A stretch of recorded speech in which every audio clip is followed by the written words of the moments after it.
the 67th Governor of Virginia, George Allen. A little less conversation, a little more action, please. All this aggravation ain't satisfaction in me. A little more bang, a little less spark.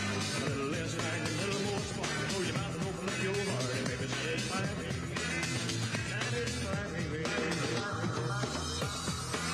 All right.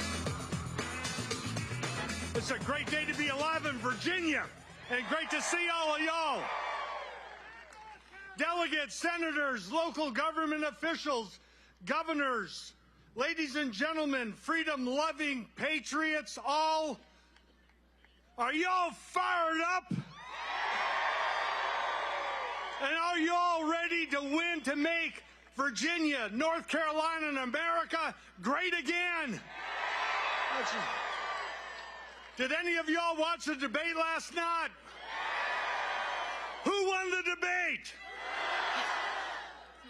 Well, even CNN agrees with you all. Now, folks, there are some really clear competing visions about the differences and comparisons on a wide range of issues on our side compared to the opposition. Very different philosophies and principles. I want to focus just on a few points.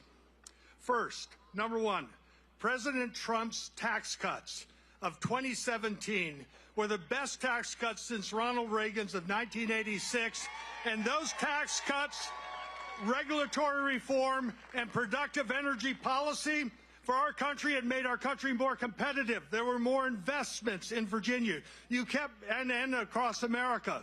There were more people keeping more of what they earn, and there were more jobs created with better pay thanks to those tax cuts that President Trump got through Congress.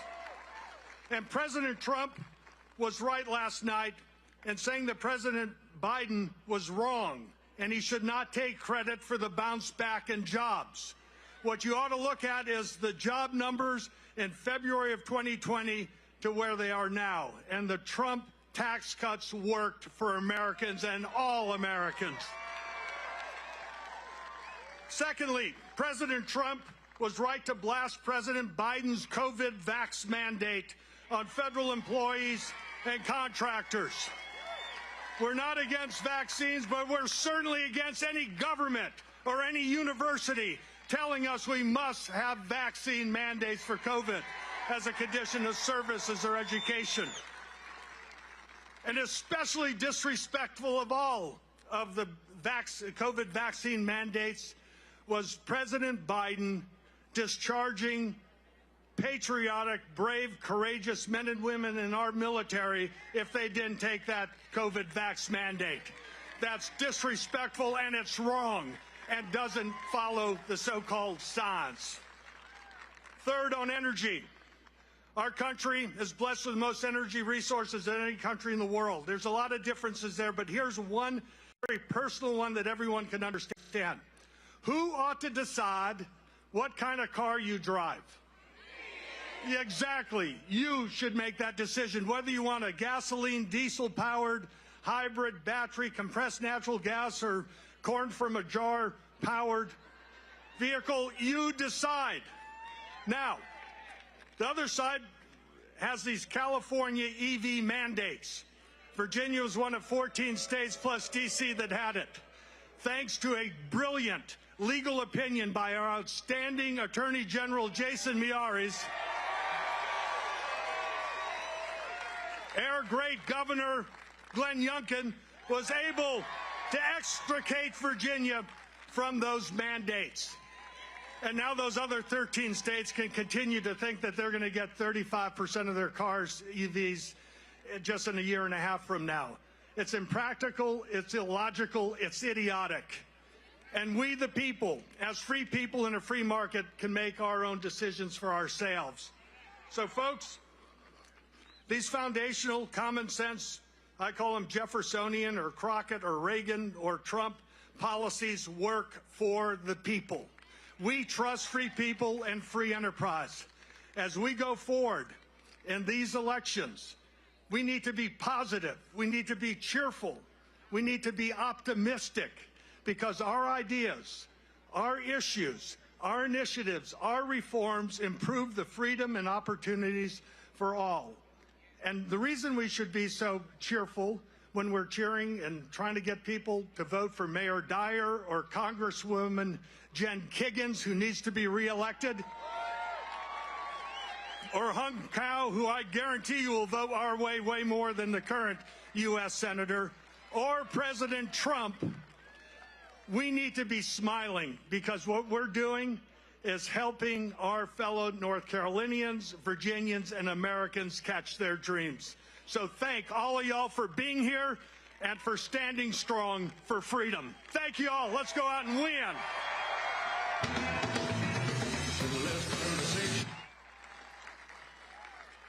Thank you all.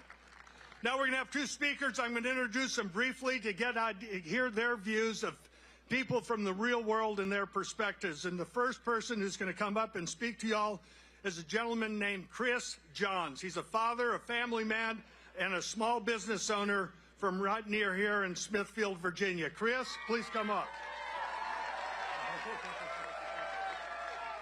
How's everybody doing today? Good, glad to hear it. I'll tell you what, you think I'd be up here shivering in my boots, speaking to a crowd this large, but I tell you, there's a certain energy in the air. Collective yearning for America to be revered as the #1 country in the world once again. And I'll tell you what, we all want the same things, right? We want the best for our families, for our kids, for ourselves, right? And I'll tell you what, Biden's America ain't it. But ladies and gentlemen, my name is Chris Johns. I'm a proud small business owner in Smithfield, Virginia. Today I stand before you not just as a business owner, but as a voice for countless others who are feeling the same struggles in our current economy. Inflation and higher prices have not just raised our grocery bill, but for many families and businesses, it has been a disaster. We've been led to believe that the current economy is running strong, that their policies are working for the average working family. As a father of an average family, let me tell you, they are wrong. Running a small business has always been a challenge, but under Joe Biden, every day is like climbing Mount Everest. Rising costs, relentless inflation have made it increasingly difficult to operate. The skyrocketing cost of materials, fuel, and transportation make expansion and maintaining a business a lot more costly. Bidenomics has forced businesses like mine to raise prices just to make payroll and meet expenses. It's tougher than ever to get ahead. However, this just isn't about my business. It's about the countless small business owners across Virginia and this great nation who are struggling with higher costs and uncertainty. The Biden administration has failed the American family and made life harder for all of us who are trying to make an honest living.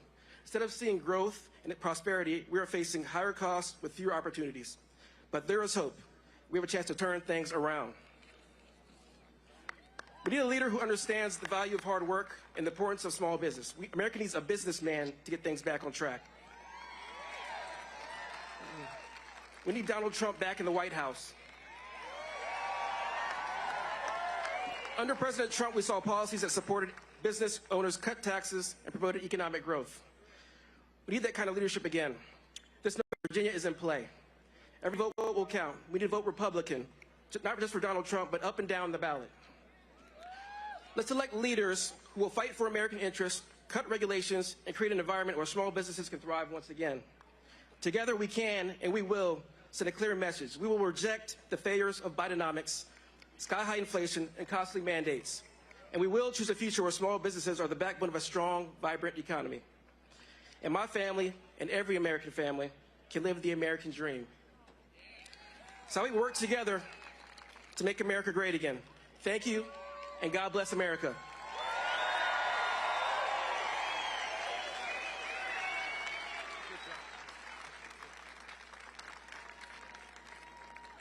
Our next speaker is Rod Thompson. Rod Thompson is, all right, he's got his cheering section over there. That's good. Rod Thompson is a Navy veteran, an author, a family man, and resides nearby in Suffolk, Virginia. Rod, please come on up.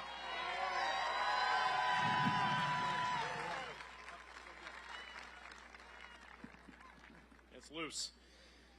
First and foremost, can I just get a big oorah? I'm gonna need to hear y'all a little bit more. Let me get an oorah.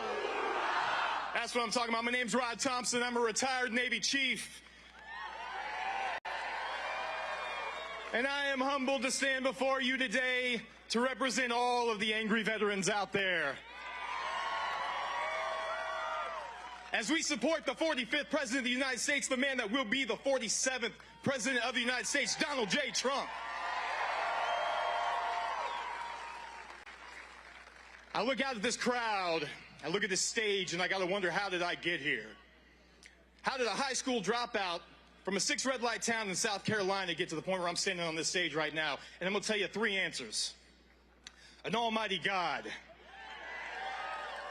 my wife, and the U.S. Navy. It also kind of helped that I was born in the greatest 3.8 million square mile plot of land on the planet called the United States. This is a country where the poor can find wealth, where the weak can find strength, where the oppressed and the foreign can legally come here and find a better future.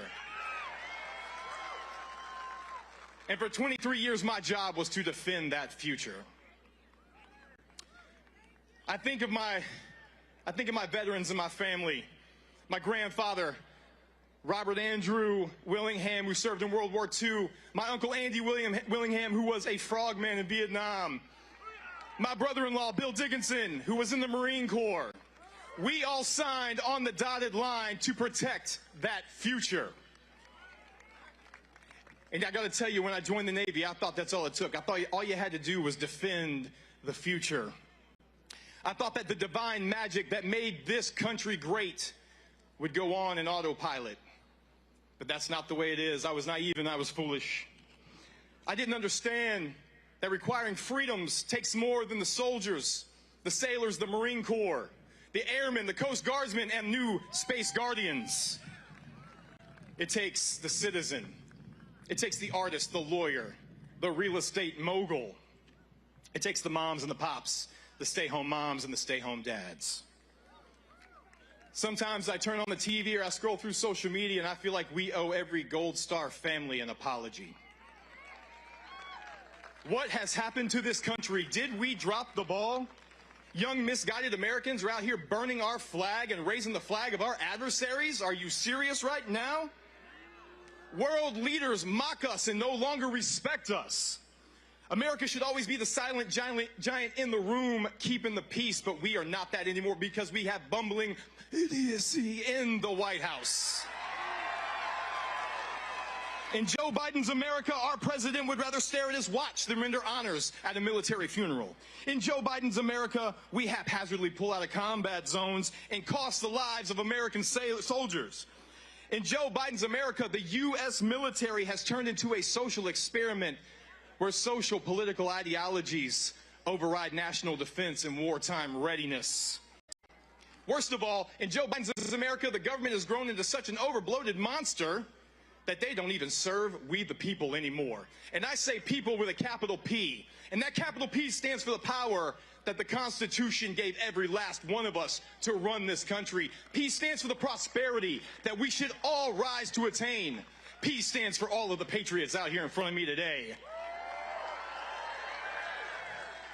And I'm going to tell you, P stands for pretty much the best damn country on the planet. Am I right? And the last P is my favorite. Please get Joe Biden out of the White House. This November, we are going to show up. We are going to show out. I'm calling all my veterans. I want you guys to meet the Democrats on the field of battle where they are resting because they think they've already won. We're going to show up with the mail-in ballots and the absentee ballots. We're going to go to the old folks' home and talk to them into voting for Donald Trump. We are going to come out in November, and we are going to make this country great again. My name is Rod Thompson. God bless America. God bless Donald Trump.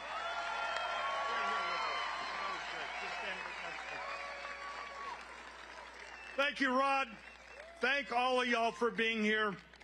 This election matters a great deal. It is our time for choosing. Rod has served in our military. He has the spirit, the principles, the priorities that are needed for our country. You know what Joe Biden and his military thinks is the greatest threat to our country? The weather. Yeah, you got it, ma'am. Climate. No, I'm sorry. The terrorists in Iran, Hamas, Russia, China, those are our threats. Peace through strength works. President Trump understands that. He did it when he was president.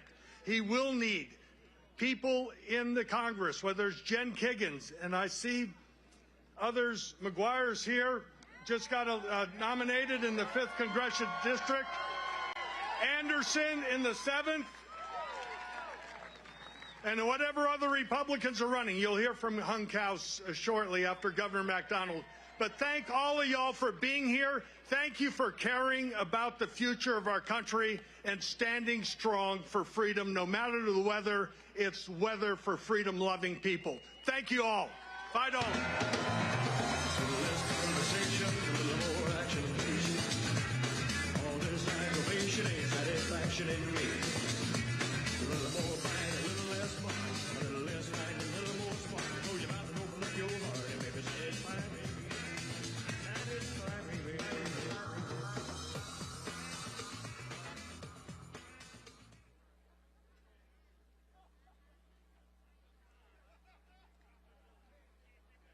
Ladies and gentlemen, please welcome to the stage the 71st Governor of Virginia, Bob McDonald.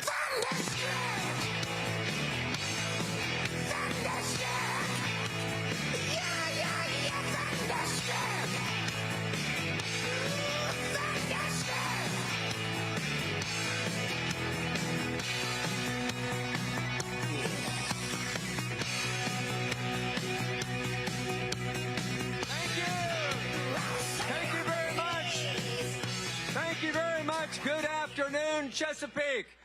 What a great afternoon to welcome President Donald Trump here to this region of the state, to Virginia, the mother of presidents, the cradle of democracy, where the United States of America began in 1607. We are thrilled to have him here in our part of the state. You know, this election really comes down to two questions. Number one, who's got the physical and mental and intellectual capacity to be the commander-in-chief and also the leader of the free world? And number two, good answer. Number two is who's got the ability to put forth the ideas that matter, actually work, and unify this country after this election. And what's the answer to that question? Who's that person? You know, this election, like most, is about the economy. And I thought it would be good to compare the records of Donald Trump for 4 years and the last 3.5 years of Joe Biden so we can really see what the clear difference is that we've got this November. Now, first of all, I'm not sure who the Democratic candidate's going to be after last night. Could be different. But whoever it is, we know it's going to be some secular progressive liberal that's got a different view of America, and they can be beaten. It's going to be like Joe Biden. So let's look at this for those years. Every poll shows that people trust Donald Trump more with managing the economy in double-digit figures than Joe Biden. And that's a great source of encouragement for us. But what did Donald Trump do about jobs during his time? He had the lowest unemployment rate in 50 years, the lowest unemployment for African-American citizens in history. I'd say that's a pretty good start for the economy for the next 4 years. The stock market went up 68% to a record level during Trump's time in office. Inflation was at 1.9% on average for those 4 years. It's been nearly at 6% during the time that Joe Biden has been president.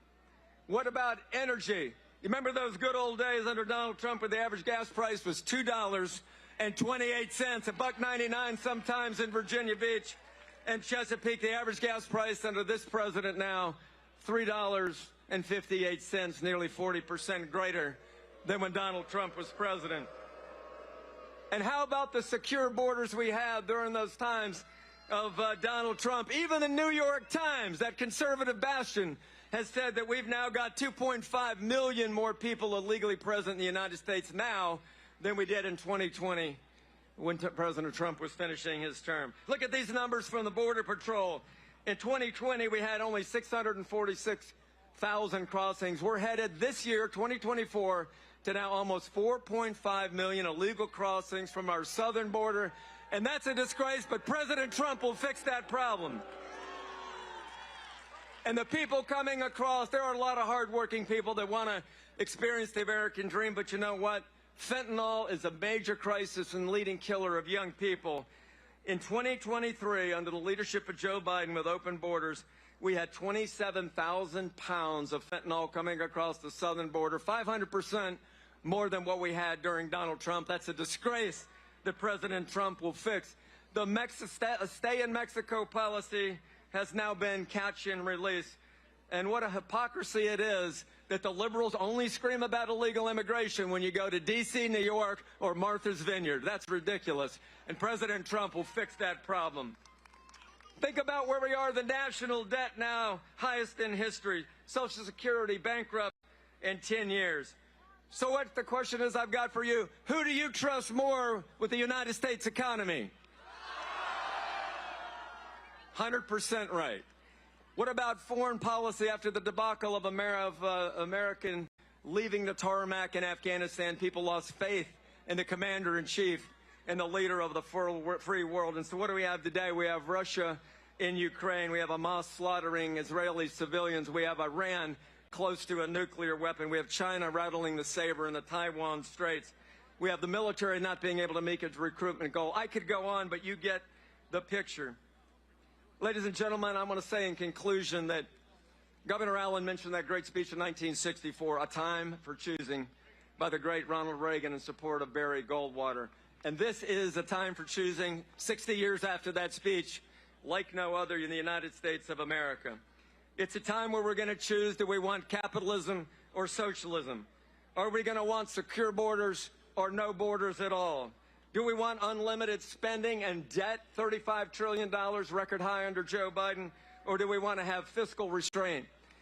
And most importantly, do we have respect for the traditional values that have made this country great, or do we want to have a government program that you pay for to fix every one of those problems for the people? So I think the choice is very clear. Thank God the people are smarter than the politicians, because the Biden approval rating now is at an all-time low of 36%. 70% of Americans say we're now on the wrong track.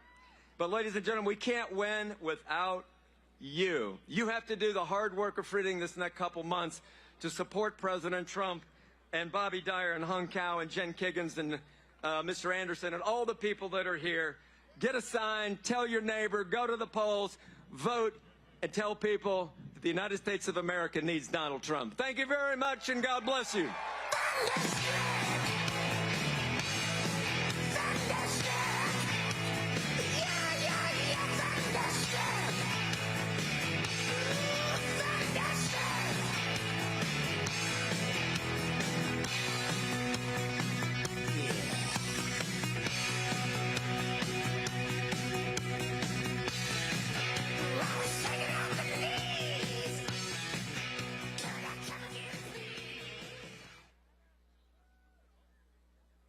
Ladies and gentlemen, please welcome to the stage Trump-endorsed candidate for U.S. Senate, Hung Cao. I was born to run, I was born for this. Run me like a racehorse, pull me like a ripcord, break me down and build me up. I wanna be the slip, word upon your lip, rather that you rip, break me down and build me up. Whatever it takes, 'cause I love the adrenaline in my veins. I do whatever it takes,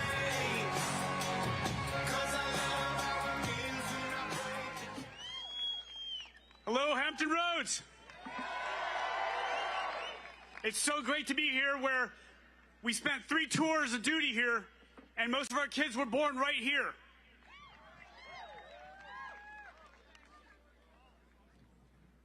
A knock at the door. That's the scariest sound you'll ever hear if you grow up in a communist country. A knock at the door in the middle of the night, and you have no idea who's on the other side. A knock at the door. That's the last thing my parents heard when their fathers were taken away and they never saw them again. That's my family's life story. We escaped Vietnam days before Saigon fell to the communists.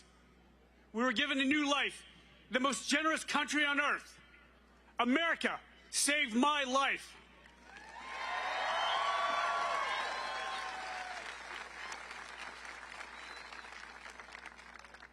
I grabbed onto that American dream. I went to top schools in the country, the United States Naval Academy, fellowships at MIT and Harvard. But you know what? I paid back every single dime of that American dream.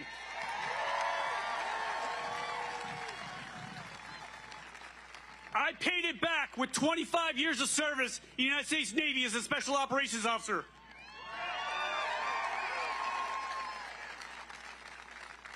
I fought in Iraq, Afghanistan, and Somalia. And I retired as a Navy captain. And today, I stand before you as your Republican nominee for the United States Senate here in Virginia.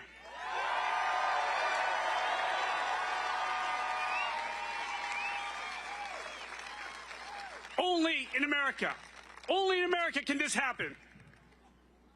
But you know what? We're losing our country. A knock at the door. That's the sound of Joe Biden's Justice Department raiding President Trump's home. Joe Biden arrested the next president of the United States, Donald Trump, to prevent him from winning this election. I'm surprised he didn't try to arrest him last night for elder abuse.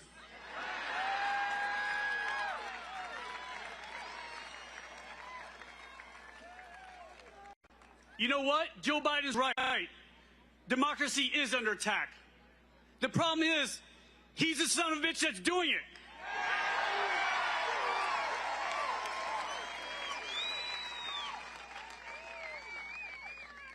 I never thought I would see this in America. But we have a fighter in President Trump. When President Trump was in office, we had peace. Under Joe Biden, the world is on fire. Under President Trump, it was our economy that was on fire. Under Joe Biden, millions of illegal aliens poured across our border, killing our people in our country. Under President Trump, we had the most secure border in history.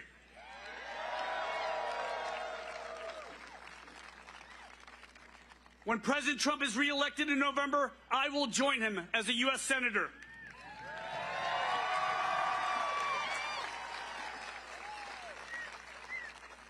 Together, President Trump and I will secure the border.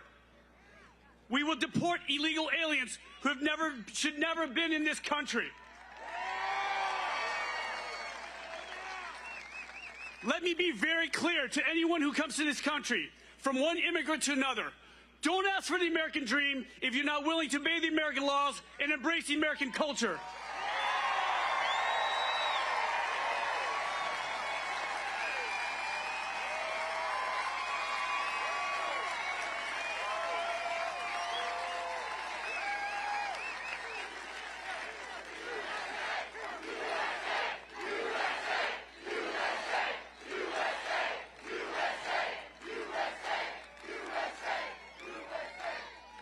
I say that because I did. I embraced that culture.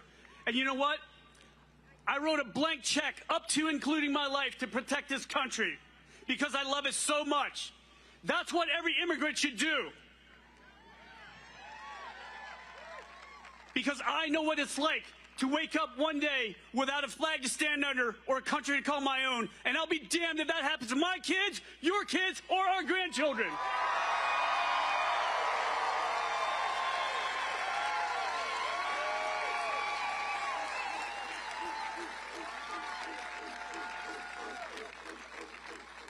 President Trump and I will save America, and you'll never hear that knock ever again. November 5th is Liberation Day. Ladies and gentlemen, my name is Hung Cao, and I'm your next U.S. Senator from the Commonwealth of Virginia.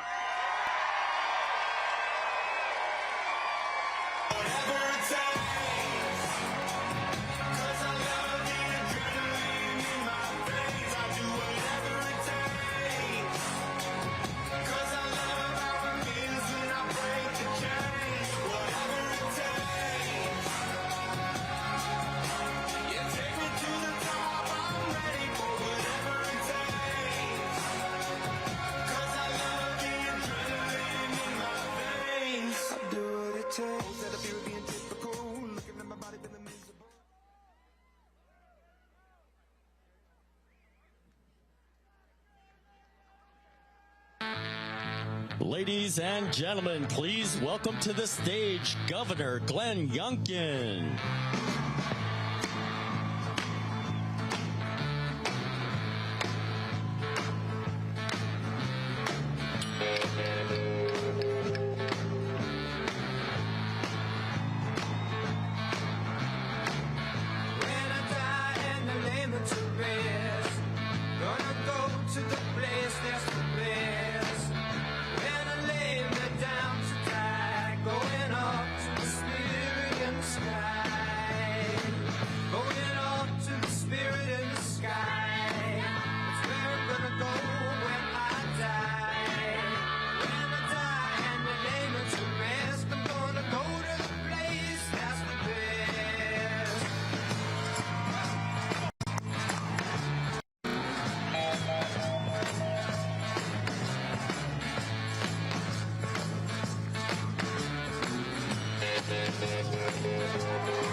Good afternoon, Virginia.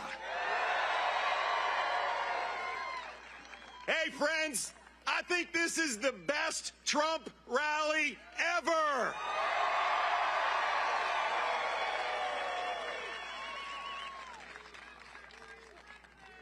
As governor of the Commonwealth of Virginia, it is my distinct honor to say, President Trump, welcome back to Virginia.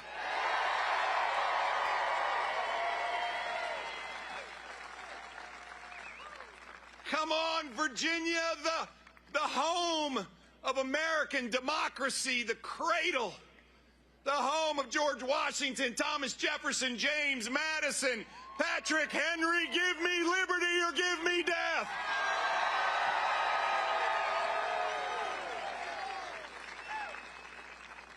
Mr. President, Virginia is the home to the greatest military on the face of the planet. Naval Station Norfolk. Quantico. Home to Navy SEALs. Fort Eustis. Langley Air Force Base. Oceana.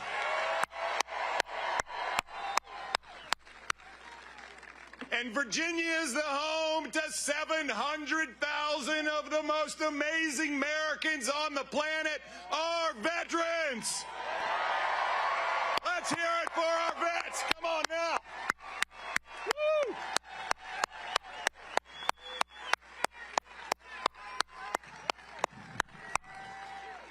Come on. USA, USA, USA, USA, USA, USA, USA, USA. That's great.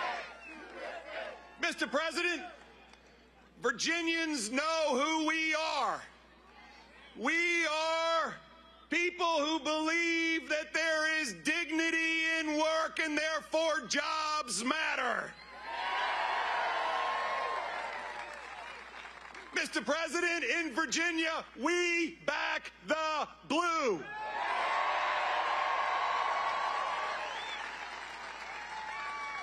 Mr. President, in Virginia, we teach our children how to think, not what to think.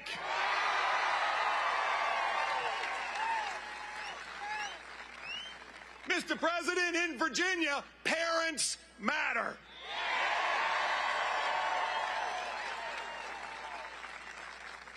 And Mr. President, in Virginia, we just recently declared independence from the California electric vehicle mandate.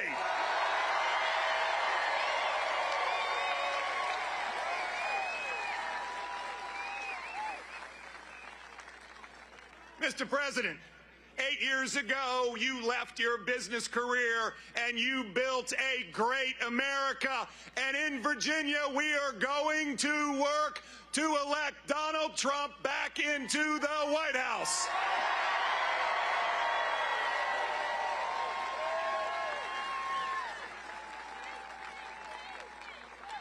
Mr. President, welcome to Virginia.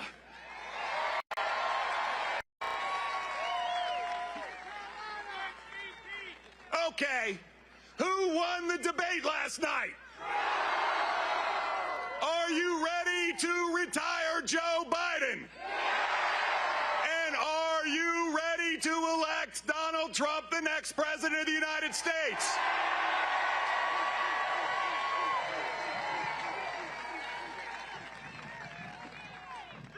Fellow Virginians, this is about strength versus weakness.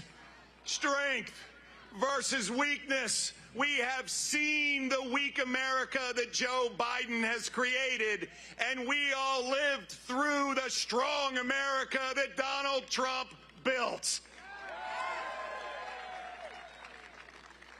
Donald Trump built a rip-roaring economy, an economy that lifted up all Americans. The Trump economy had high growth and low inflation, and the Biden economy has low growth and high inflation.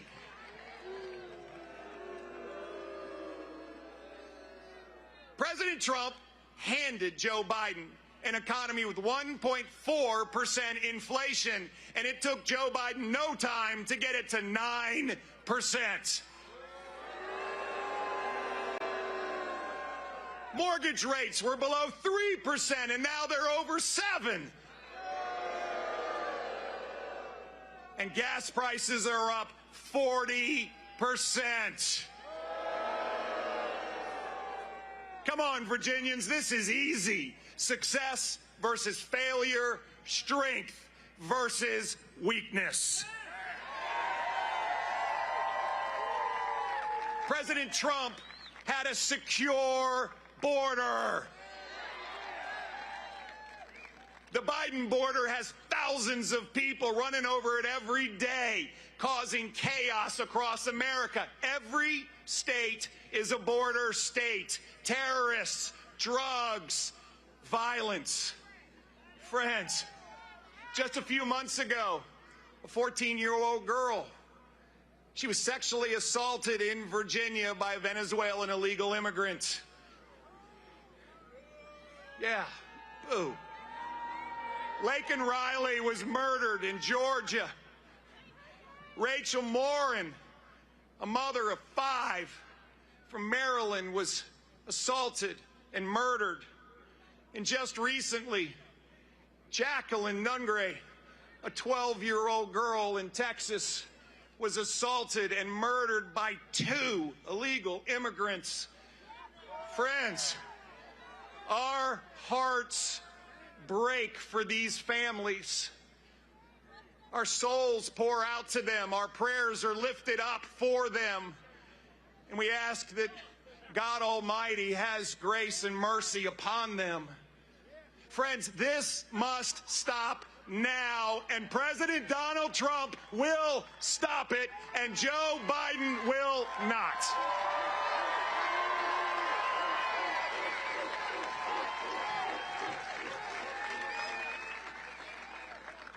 This election is about national security. Under President Trump, ISIS was decimated and Iran was isolated.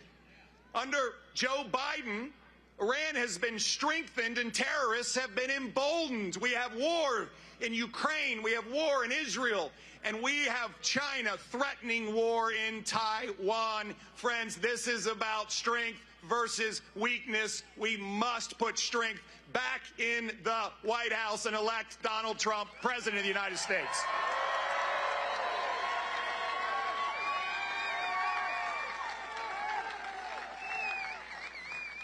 The choice couldn't be more clear because we know that elections have consequences. Friends, elections have consequences. and we must continue the hard work that we started in 2021. By the way, thank you for hiring me.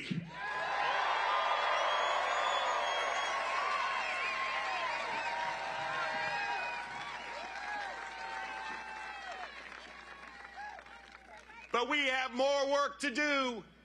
We have to elect Jen Kiggans back into Congress in the 2nd congressional seat.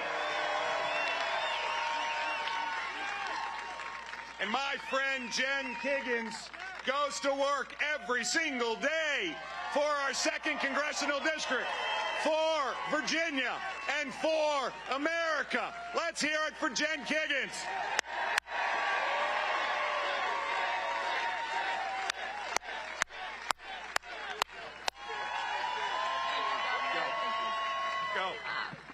Real quick, I just wanted to say welcome to the best district in the nation, Virginia's 2nd congressional district. It is a true privilege and the honor of a lifetime to represent this great district in the halls of Congress in Washington, D.C. But let me tell you, I'm a geriatric nurse practitioner by trade, and I know elder abuse. And what we saw last night was definitely elder abuse. It's sad. It's sad. Do you want that man? I think of our great military. I think of our great military district we have here. To think of that man as the commander-in-chief of our armed forces, I'm tired of him being an embarrassment to our great nation. I come from a big Navy family as a former Navy pilot, married to a Navy pilot, and the mom now of a future Navy pilot, in addition to being the daughter of a Green Beret who served in Vietnam. I know what it means to serve. That man is not serving our great nation and not doing it justice. Let me tell you, I am here today. I rushed back from Washington, D.C. in the morning to be here with you. I never miss an opportunity to speak to the people that sent me to Washington. Today is about unity. Today is about unifying our party. Today is about getting it done. We have to switch up the White House next year. The future of our country is at stake. We're switching up the White House. We're taking back the Senate. We're growing our majority in the U.S. House of Representatives, and we're taking our country back.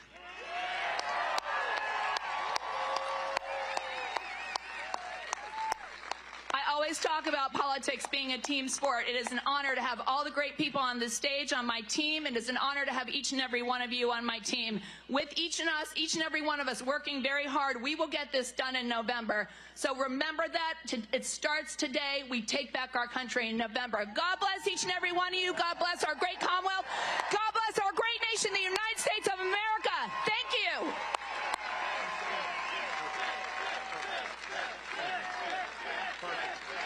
Perfect. How about Jen Kiggans? Woo!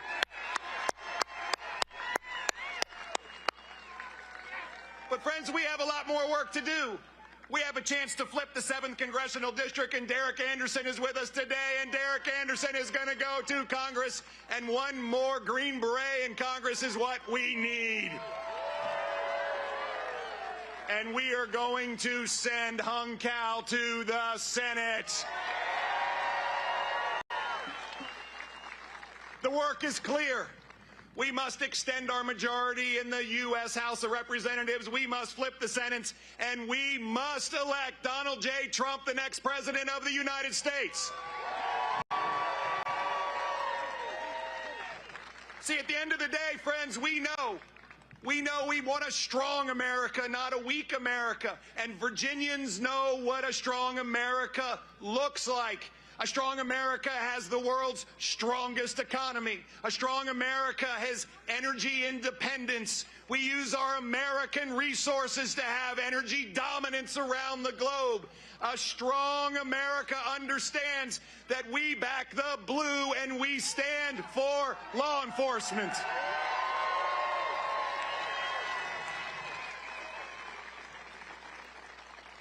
A strong America knows that we must have President Trump stand up to Chinese Communist Party and be respected around the world. That is a strong America. This choice is clear.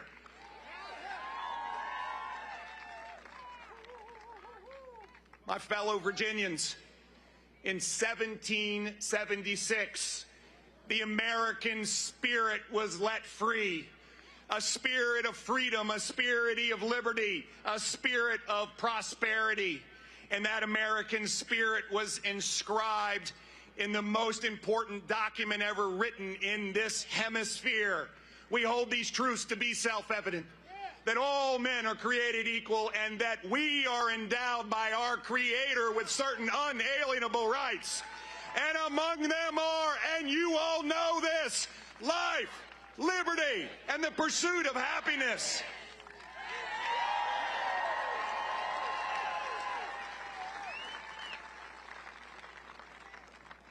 Virginians, Americans, the American spirit is alive and well.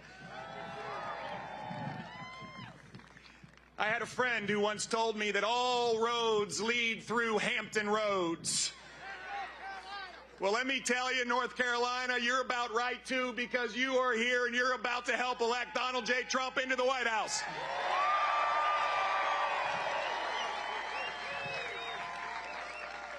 But yes, all roads do lead through Hampton Roads, and Joe Biden's road to retirement is going right through Hampton Roads.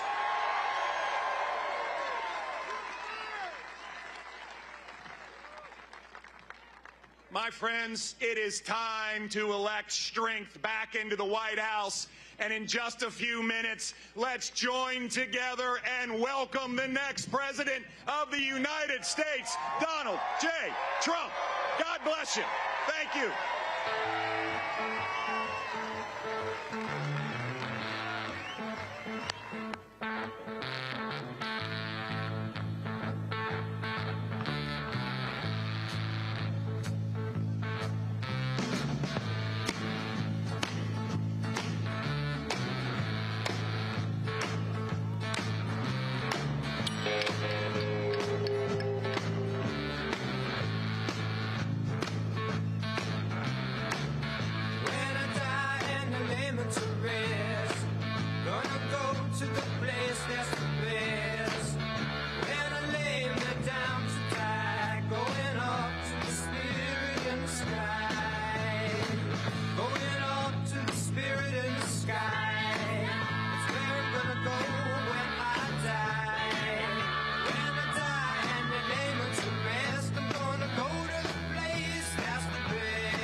The very first day that we take back the White House from crooked Joe Biden, the worst president in the history of our country, I believe that we're going to have 4 of the greatest years in the history of our country.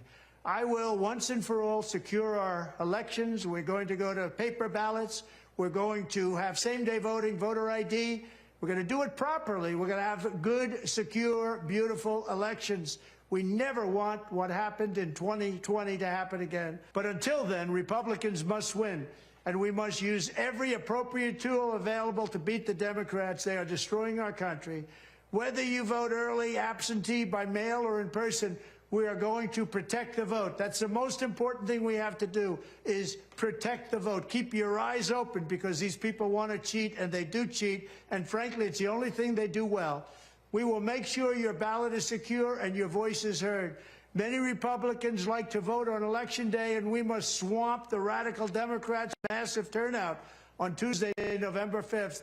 The way you win is to swamp them. If we swamp them, they can't cheat. It just doesn't work out. But if you can't make it, you need to make a plan, register, and vote any way possible. We got to get your vote. So with your vote, we will win a victory the likes of which no one has ever seen before. We will evict crooked Joe Biden from the White House. and we will take back our country on November 5th, 2024, the most important day in the history of our country. That's what it's going to go down as. Thank you.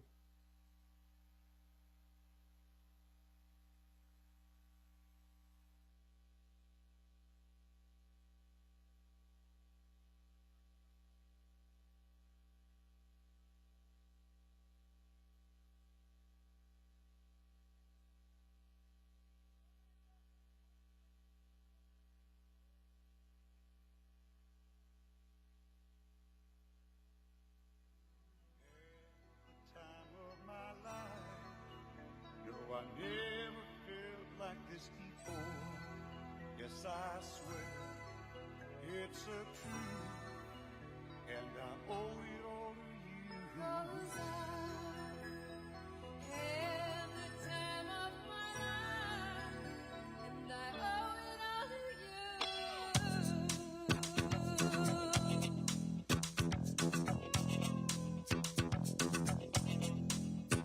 I've been waiting for so long, now I finally found someone to stand by me.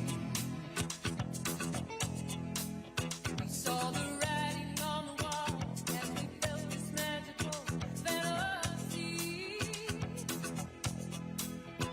Now with passion in our eyes, there's no way we could disguise secretly. So we take each other's hand, 'cause we seem to understand the urgency. Just remember, you're the one thing I can't get enough of. So I'll tell you something. This could be love, because I had the time of my life. I never felt this way before. Yes, I swear it's a truth, and I owe it all to you. Hey, baby. With my body and soul, I want you more than you'll ever know.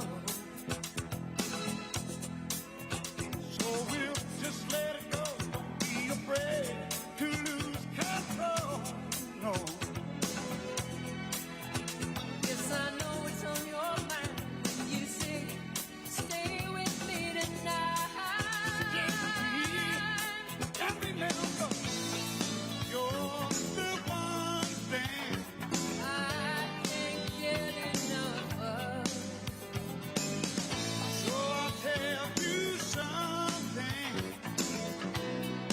This could be love, because I had the time of my life. Never felt this way before. Yes, I swear it's a truth, and I owe it all to you. 'Cause I had the time of my life, and I'm just to every open door. Till I had all truth, and I owe it all to you.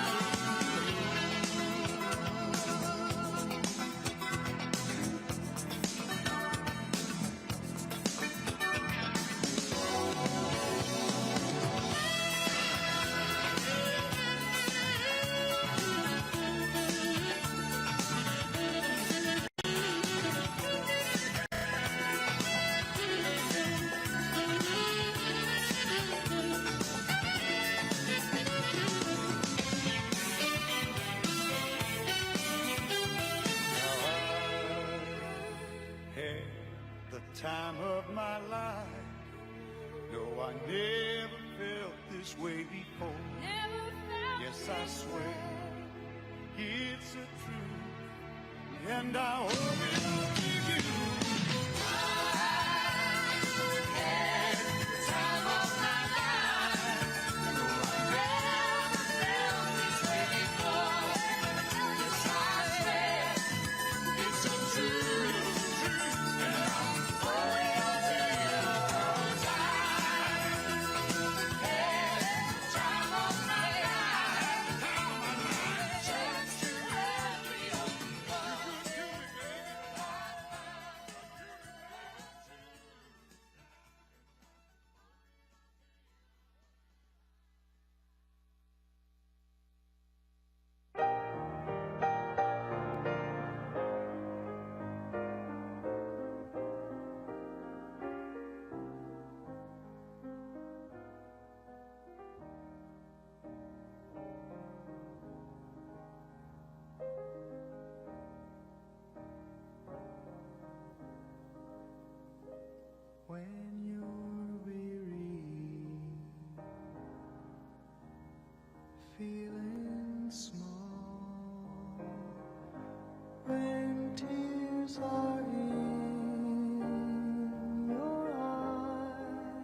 times get rough, and friends just can't be found, like a bridge over troubled water. I will lay me down like a bridge over troubled water. I will lay me down.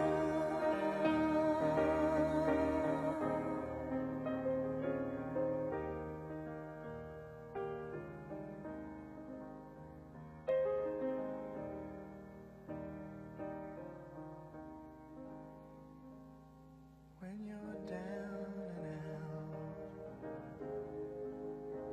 when you're on the street, when evening falls so hard, I will comfort you.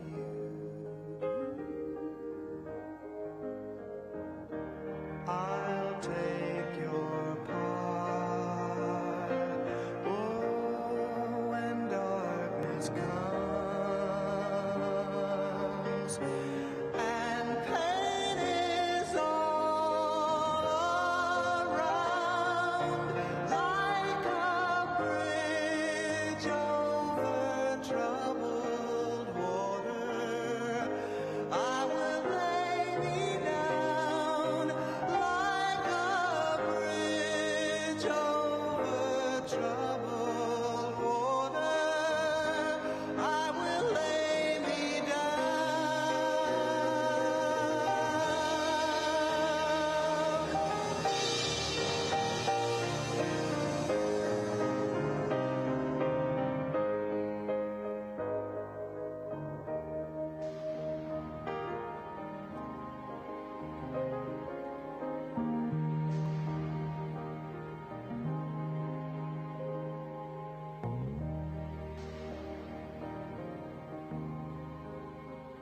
Sail on, silver girl, sail on by. Your time has come to shine. All your dreams are on their way. See how they shine.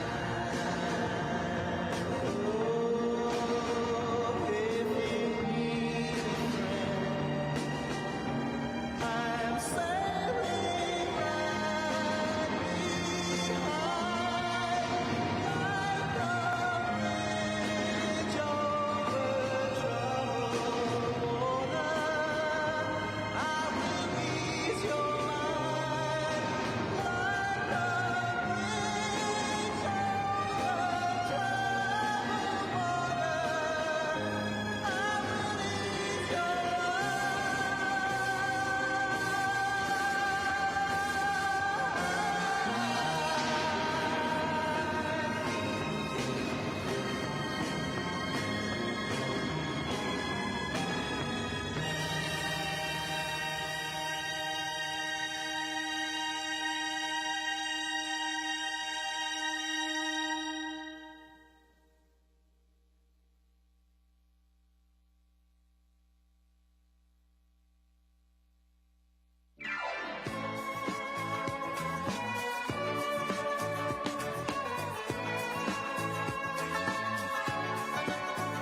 shake my nerves and you rattle my brain.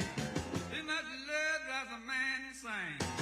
You broke my will, but what a thrill.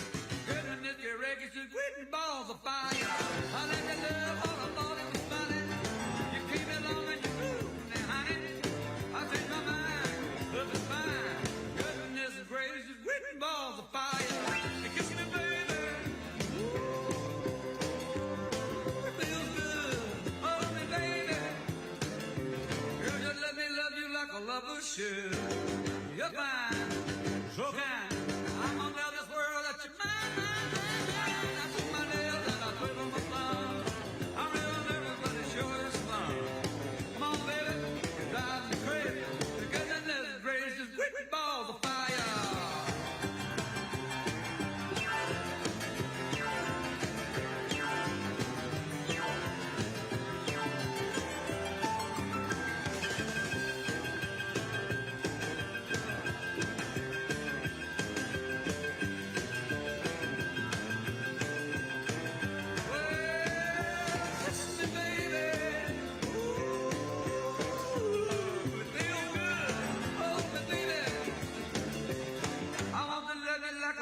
Should. You're fine, so kind. I got to tell this world that you're mine, mine, mine, mine. I treat my nails and I flip on my thumb. I'm real nervous because the show is fun. Come on, baby, drive me crazy. Goodness gracious, quick balls of fire.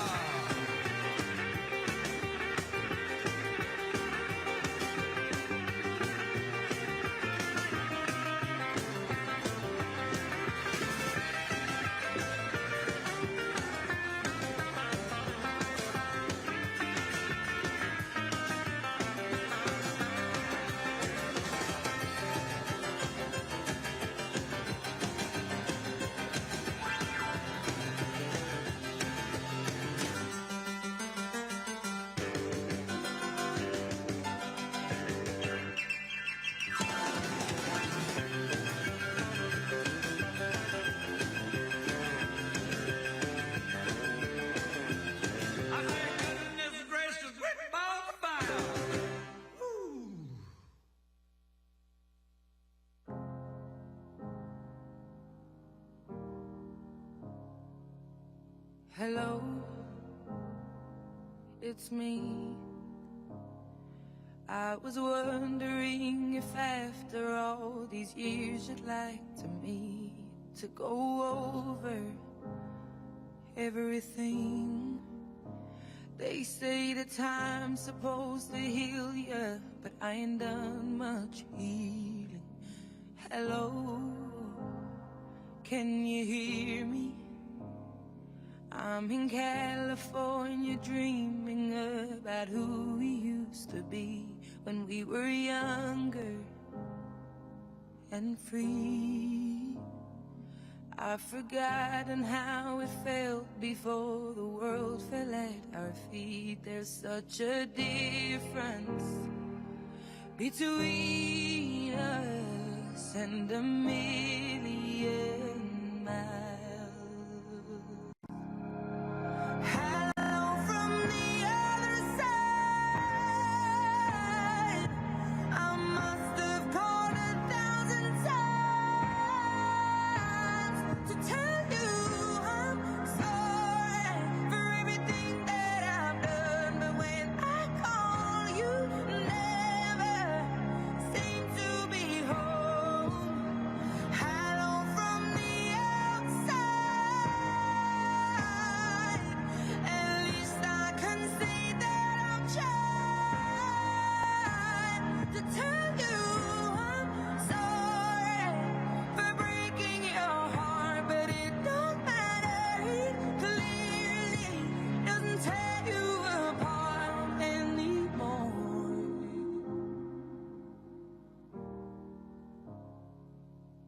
Hello,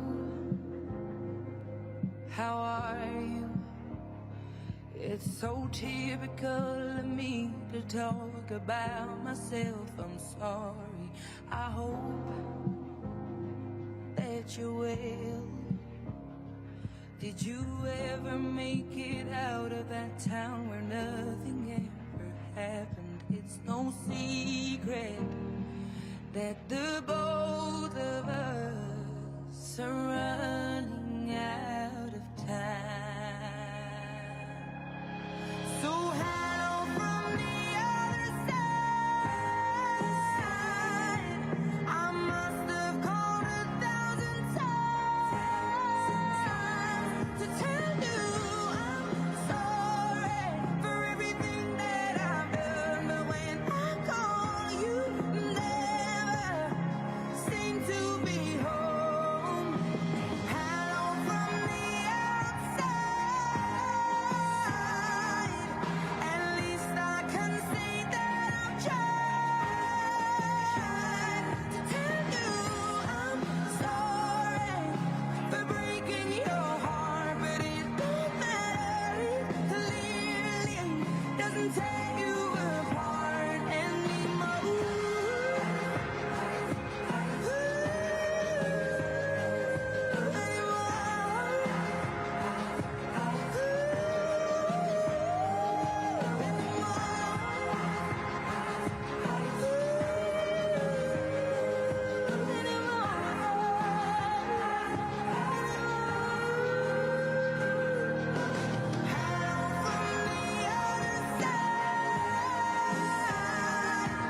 I must have called 1,000 times to tell you I'm sorry for everything that I've done. But when I call, you never seem to be home. Hello from the outside. At least I can say that I've tried to tell you I'm sorry for breaking your heart, but it don't matter. It clearly doesn't tear you apart anymore.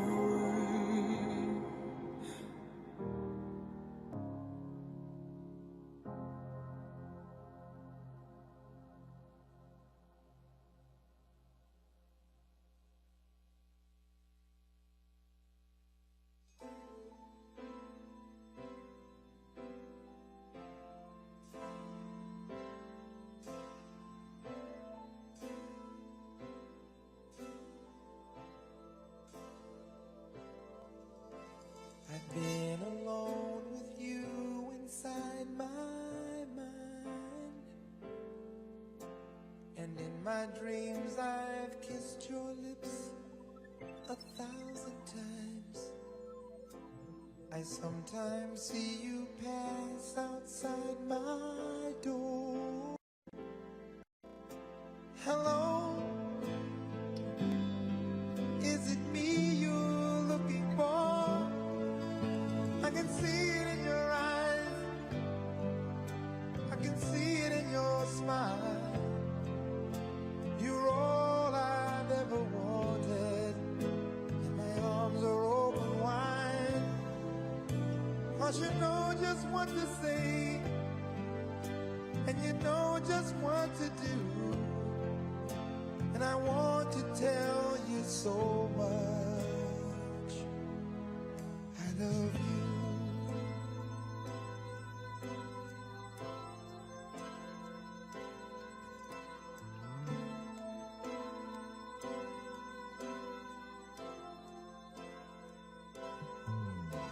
I long to see the sunlight in your hair and tell you time and time again how much I care. Sometimes I feel my heart will overflow. Hello, I've just got to let you know, 'cause I wonder where you are, and I wonder what you do. Are you somewhere feeling lonely, or is someone loving you? Tell me how to win your heart, for I haven't got a clue. But let me start by saying I love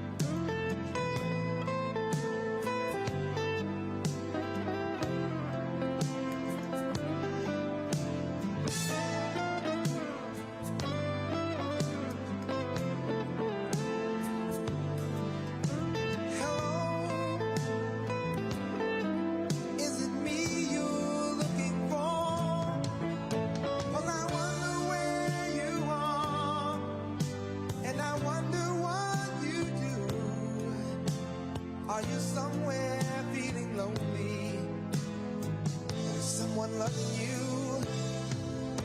Tell me how to win your heart, for I haven't got a clue. But let me start by saying I love you.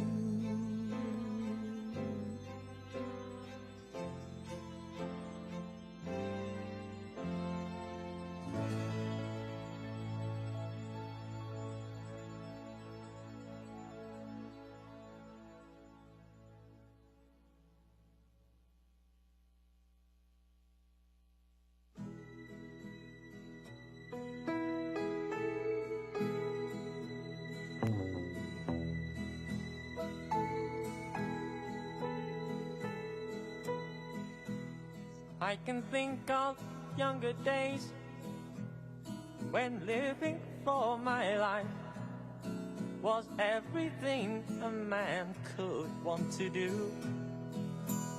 I could never see tomorrow, but I was never told about the sorrows. Can you mend the broken hearts? How can you stop the rain from falling down? How can you stop the sun from shining? What makes the world go round? How can you mend this broken man? How can a loser ever win? Please help me mend my broken heart And let me live again.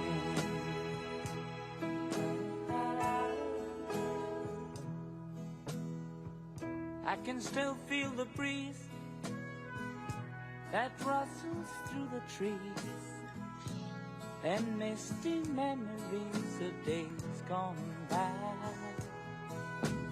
we could never see tomorrow.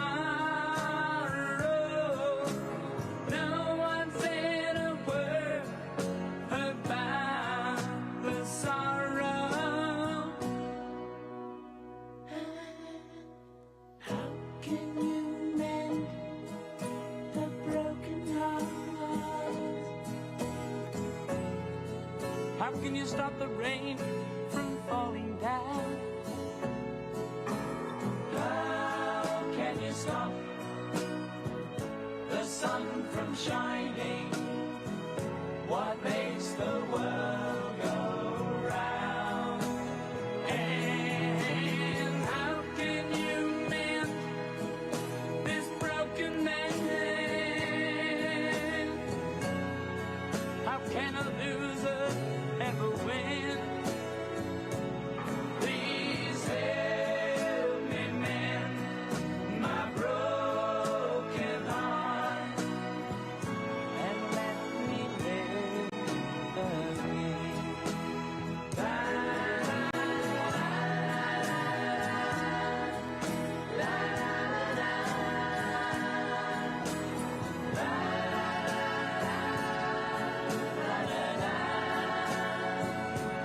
Please help me mend my broken heart. And let me live again.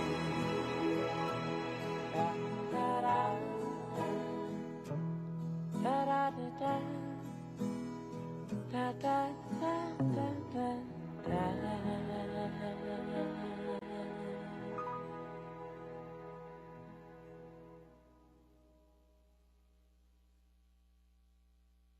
I'm so hurt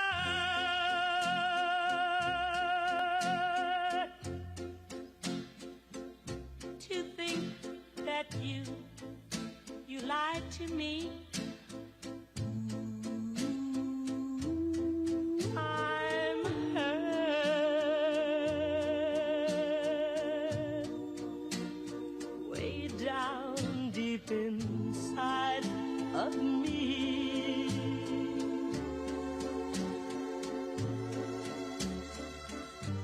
You said your love was true, and we'd never, never, ever part. Now you want someone new, and it breaks my heart. Oh, I'm so hurt.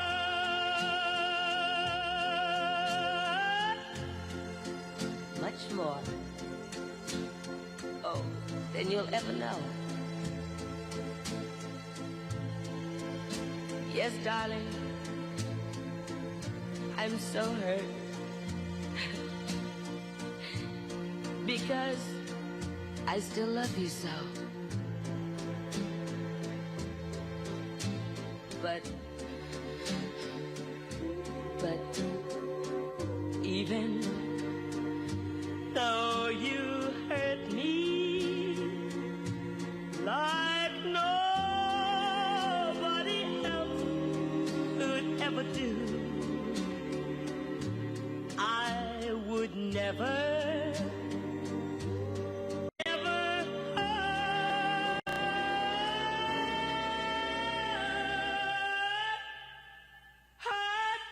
you.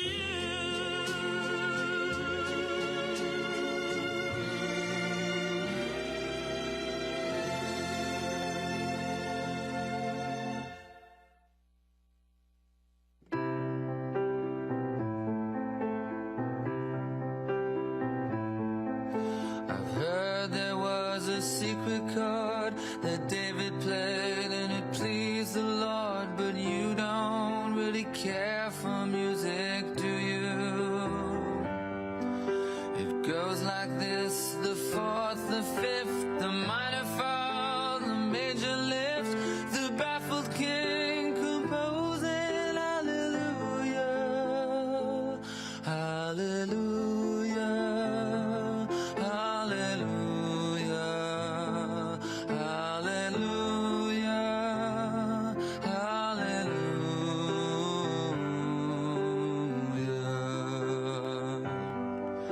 Your faith was strong, but you needed proof. You saw her bathing on the roof, her beauty and the moonlight overthrew you. She tied you to a kitchen chair, she broke your throne, she cut your hair, and from your lips she drew the hallelujah, hallelujah, hallelujah, hallelujah, hallelujah.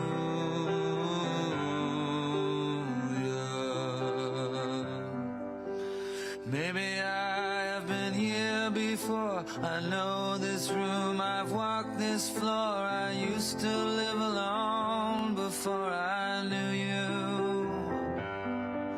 I've seen your flag on the marble arch. Love is not a victory march, it's a cone and it's a broken hallelujah, hallelujah, hallelujah,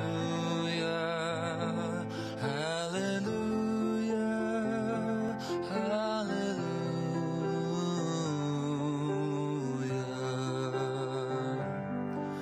There was a time you let me know what's real and going on below, but now you never show it to me, do you?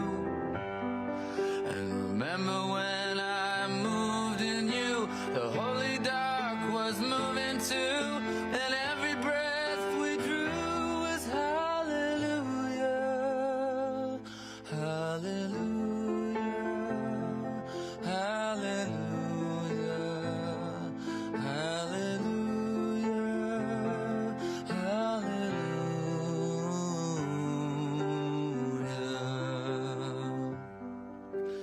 Maybe there's a God above, and all I ever learned from love was how to shoot at someone who outdrew you.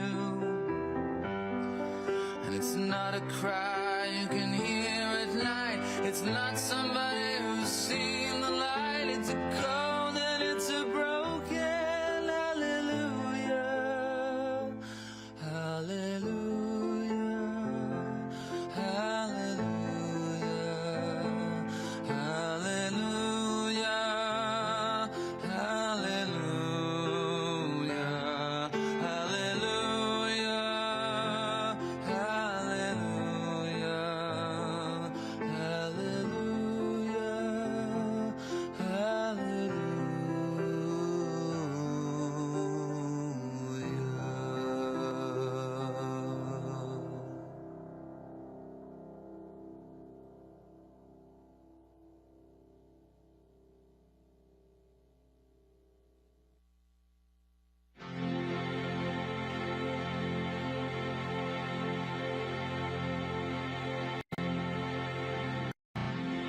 It's been 7 hours and 15 days since you took your love away.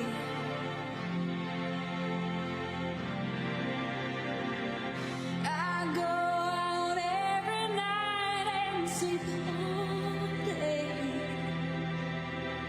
since you took your love away.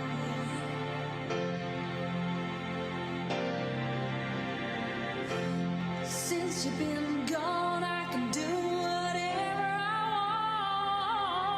want. I can see whomever I choose.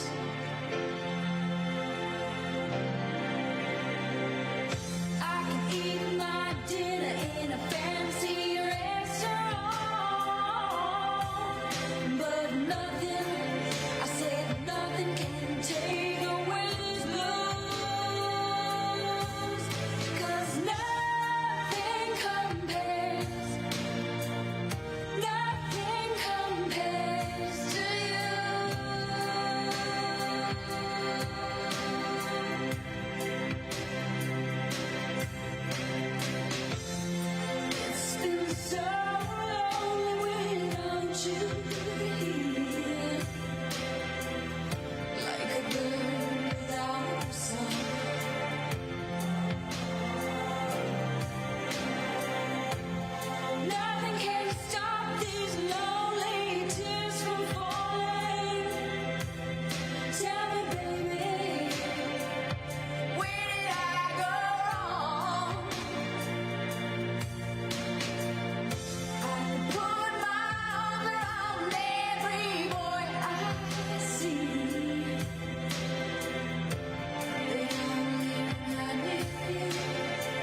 sense it, tremulous and tender. Turn your face away from the garish light of day. Turn your thoughts away from cold unfeeling light, and listen to the music of the night. Close your eyes and surrender to your darkest dreams. Purge your thoughts of the life in you before. Close your eyes, let your spirit start to soar.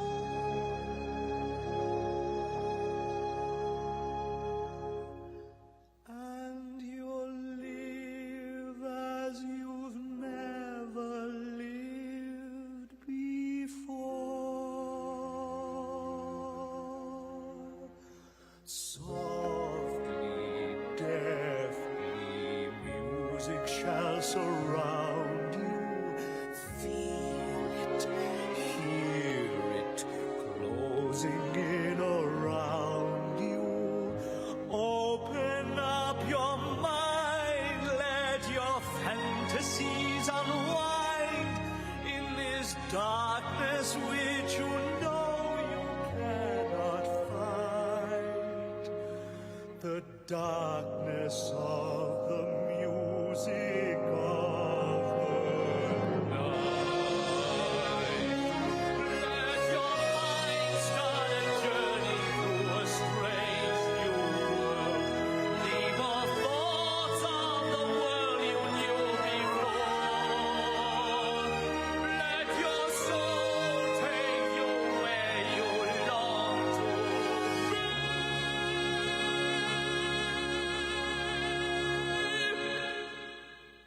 Only then can you belong to me.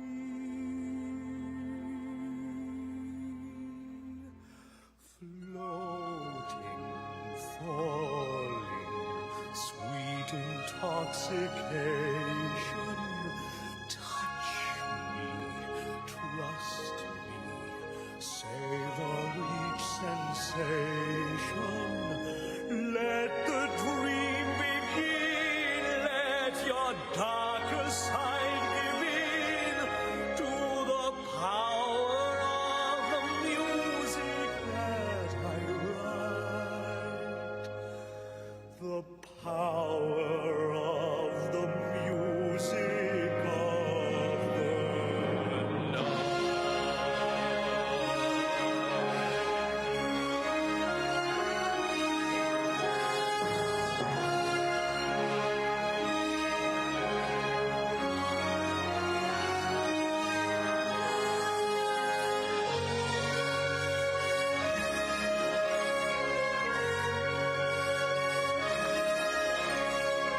You alone can make my song take flight.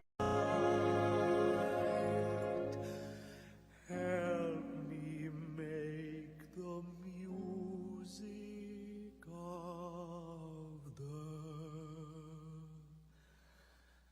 night.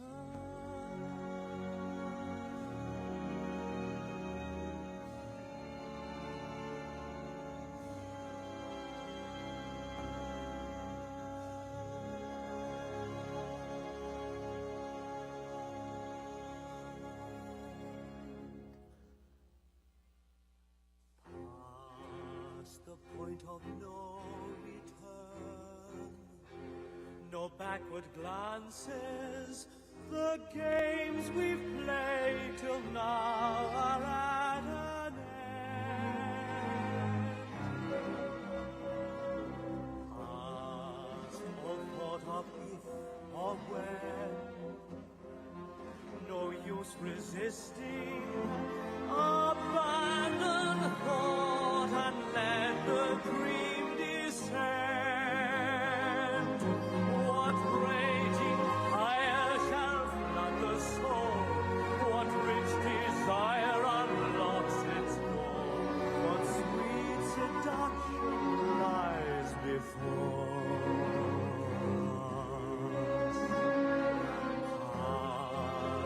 point of no return, the final threshold.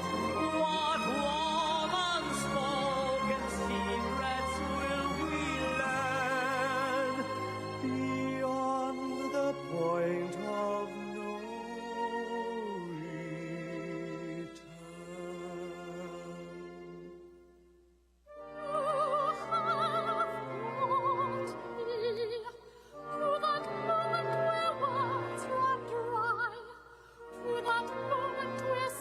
disappears into silence, silence. I have come here, hardly knowing the reason why. In my mind I've already imagined our bodies entwining, defenseless and silent, and now I am here with you. No second thoughts, I've decided.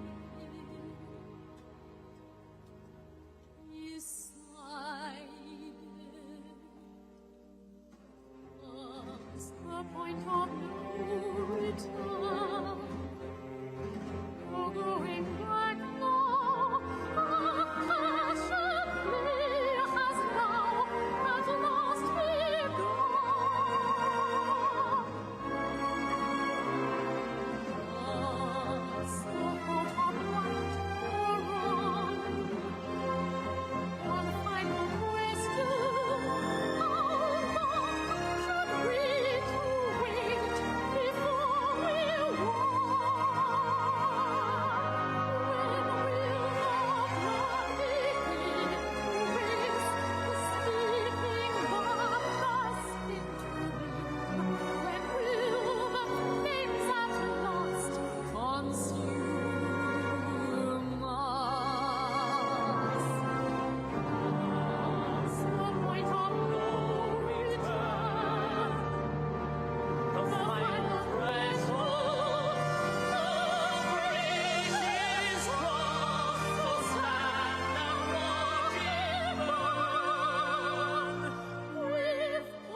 suspicion in your eyes. Here we go again, asking where I've been. You can't see the tears are real, I'm crying. We can't go on together with suspicious minds. And we can't build our dreams on suspicious minds. Won't let our love survive. Oh, dry the tears from your eyes. Let's don't let a good thing die. When, honey, you know I have never lied to you.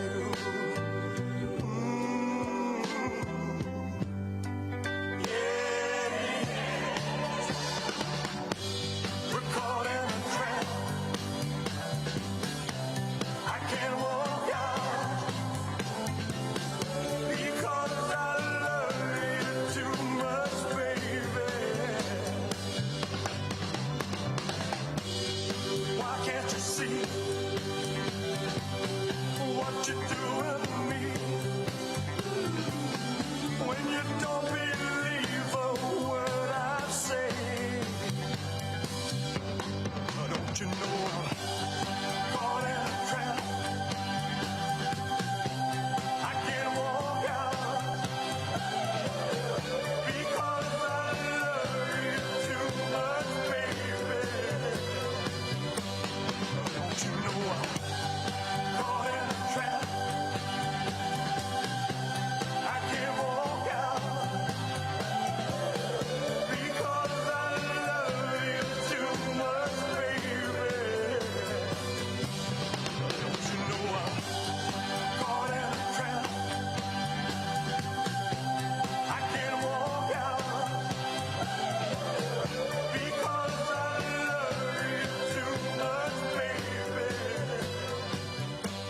Don't you know I'm caught in a trap? I can't walk out because I love you too much, baby. Don't you know I'm caught in a trap?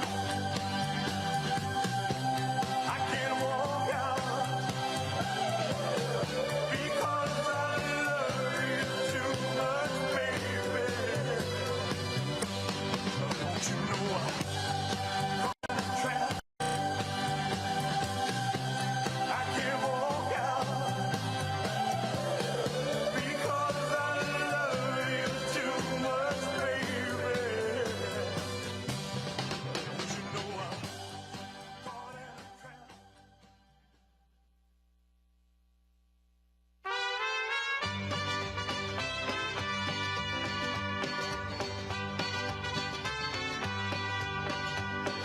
Love is a burning thing,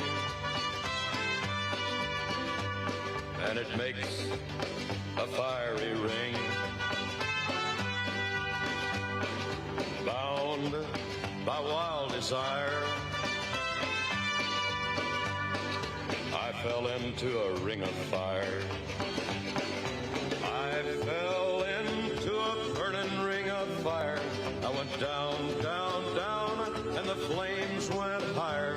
And it burns, burns, burns, the ring of fire, the ring of fire.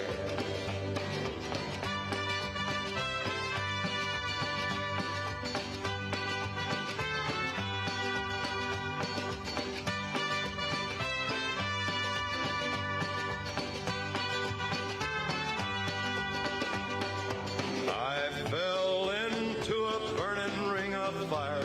I went down, down, down, and the flames went higher. And it burns, burns, burns, the ring of fire, the ring of fire. The taste of love is sweet when hearts like ours meet. fell for you like a child. Oh, but the fire went wild. I fell into a burning ring of fire.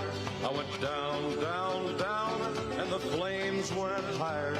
And it burns, burns, burns, the ring of fire, the ring of fire. I fell into a burning ring of fire. I went down, down, down, and the flames went higher. And it burns, burns, burns, the ring of fire, the ring of fire. And it burns, burns, burns, the ring of fire, the ring of fire, the ring of fire, the ring of fire, the ring of fire.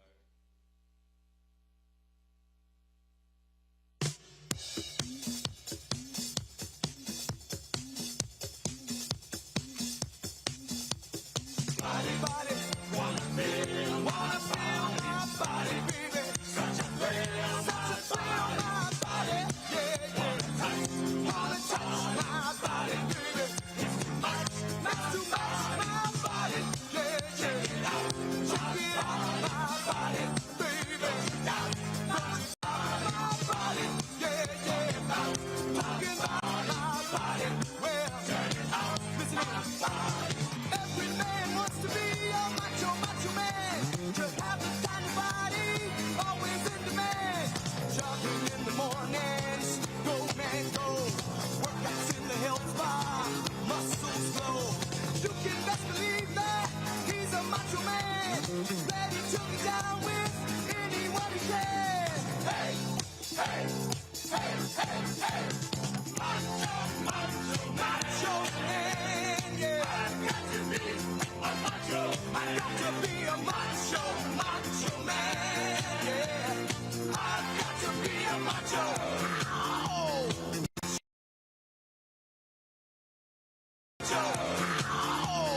Macho, macho man, yeah.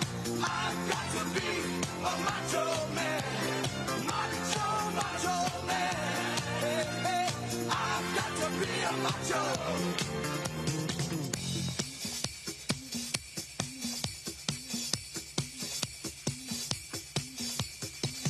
Body, it's so hot, my body, baby.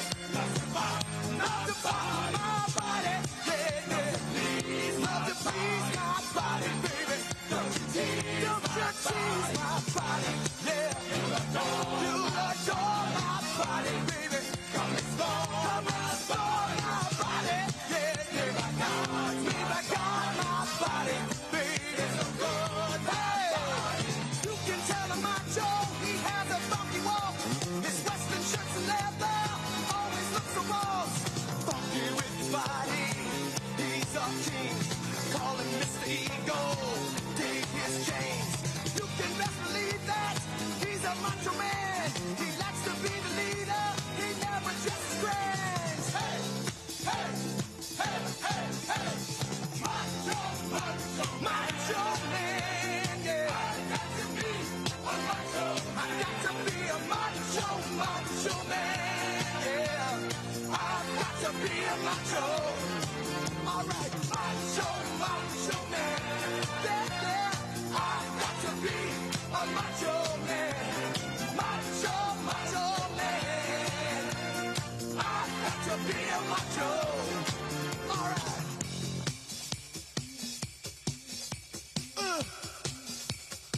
Macho, baby.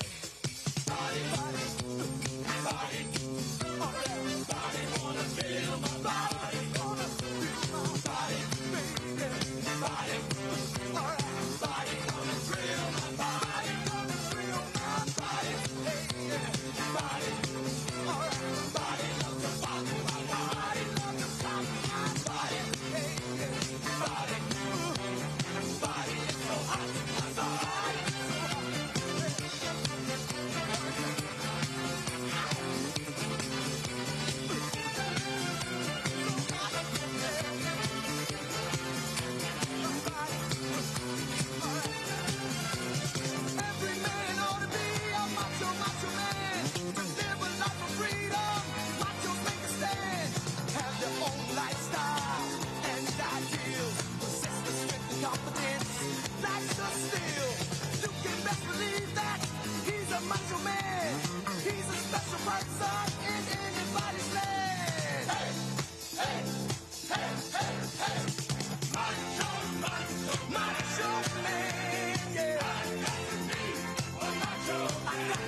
macho man. Talking about a macho, macho man.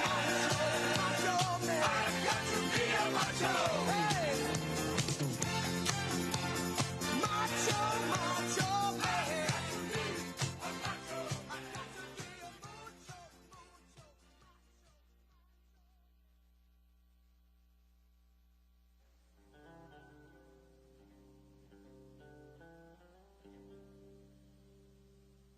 Oh, I wish I was in the land of cotton. Old times are not forgotten. Look away, look away, look away, Dixieland. Sing it, fellas. Oh, I wish I was in Dixie.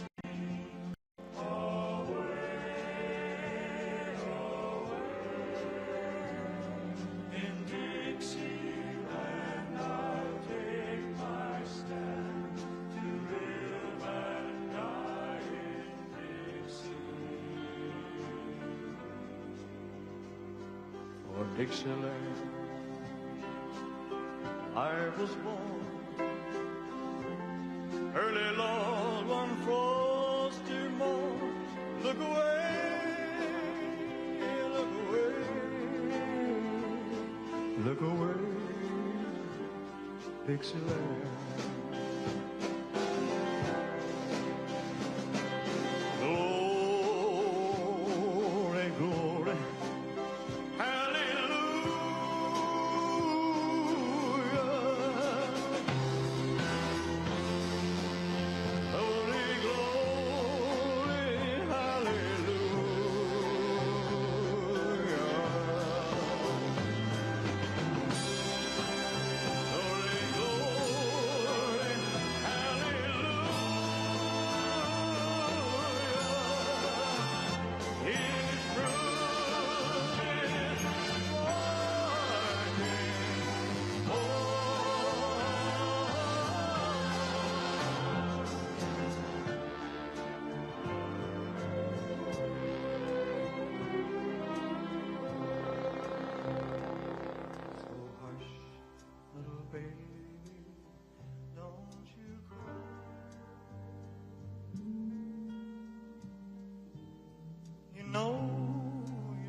Bound to die,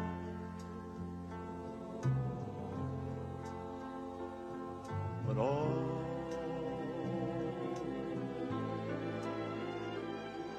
my trials, Lord, soon be o'er.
Thank you. You're fantastic. Thank you very much. Thank you very much.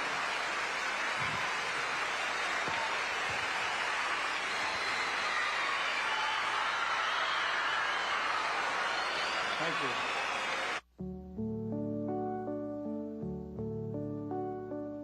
Daylight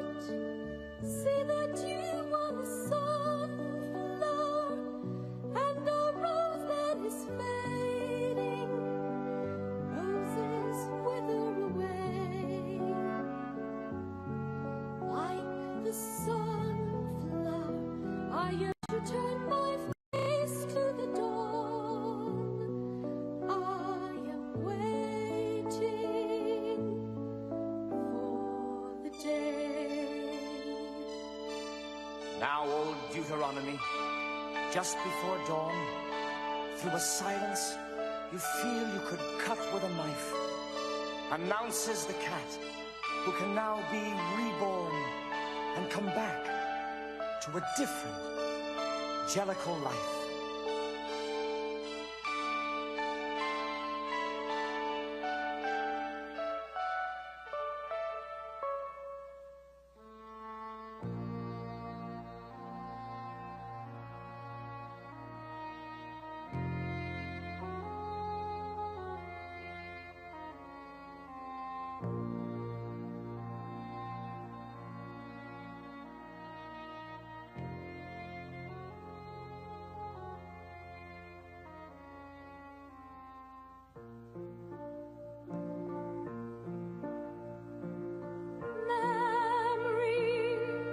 Turn your face to the moonlight.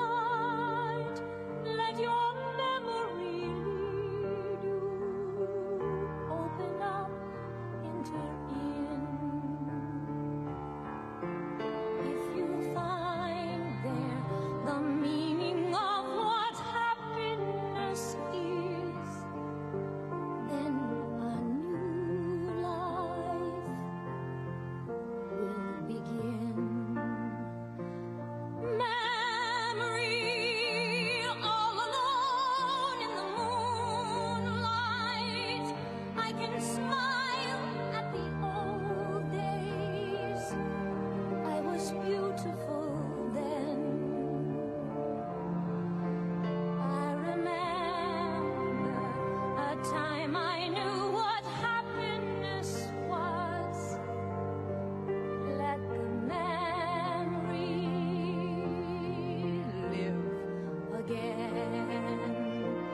Burned out ends of smoky days, the stale, cold smell of morning. A street lamp dies, another night is over, another day is dawning. Daylight, I must wait for the sunrise. I must think of a new life, and I mustn't give in. When the dawn comes, tonight will be a memory too, and a new day will begin.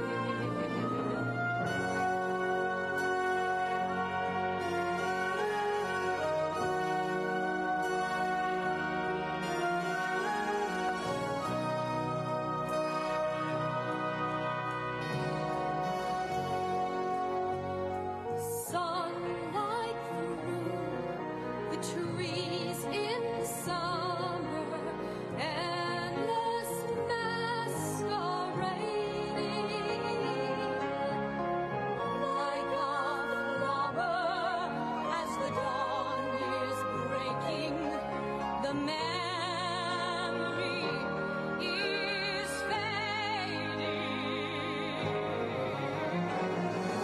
Touch me, it's so easy to leave me all alone with the memory of my days in the sun. If you touch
Ladies and gentlemen, please welcome the next President of the United States, President Donald J. Trump. And I'm proud to be an American, where at least I know I'm free.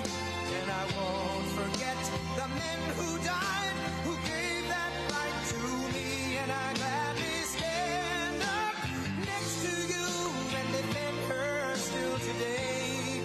'Cause there ain't no doubt I love this land. God bless the USA.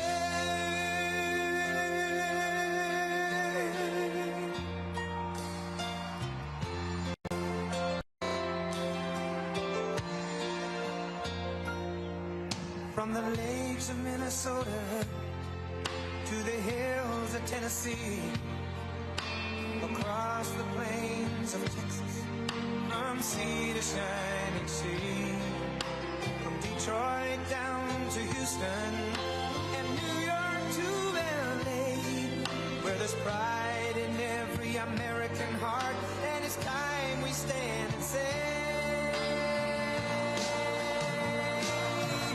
that I'm proud to be an American, where at least I know I'm free. And I won't forget the men who died, who gave that right to me. And I gladly stand up next to you and defend her still today. 'Cause there ain't no doubt I love this land. God bless the USA.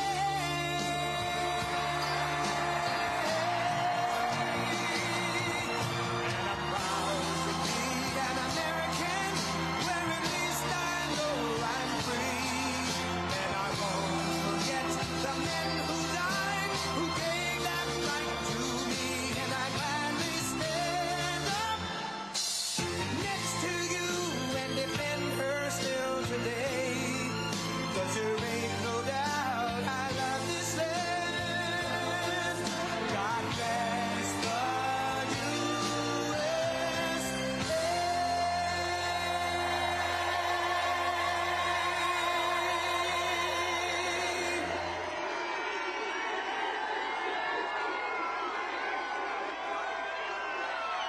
Thank you very much. Thank you. Thank you. Hello, Virginia. Did anybody last night watch a thing called The Debate? That was a big one. But as you saw on television last night, we had a big victory against a man that really is looking to destroy our country. He's the worst. He's the most corrupt, the most incompetent president in the history of our country. And we have to take it back from that party. That's an evil party, despite the fact that crooked Joe Biden spent the entire week at Camp David resting, working, studying. He studied very hard. He studied so hard that he didn't know what the hell he was doing.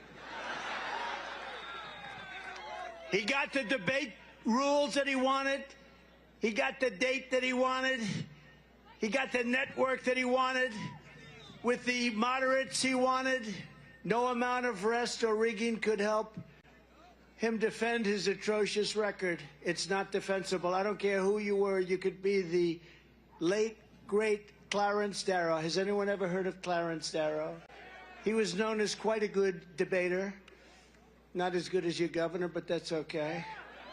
Hello, Governor. I can't miss this guy in the crowd. But his son's much better looking than him. Joe Biden's problem is not his age. It's not his anything, really. He's got no problem other than it's his competence.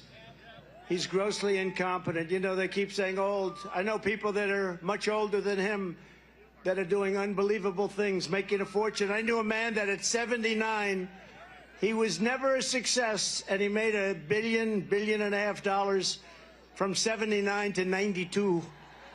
And that's what it is. It's not his age, it's his competence.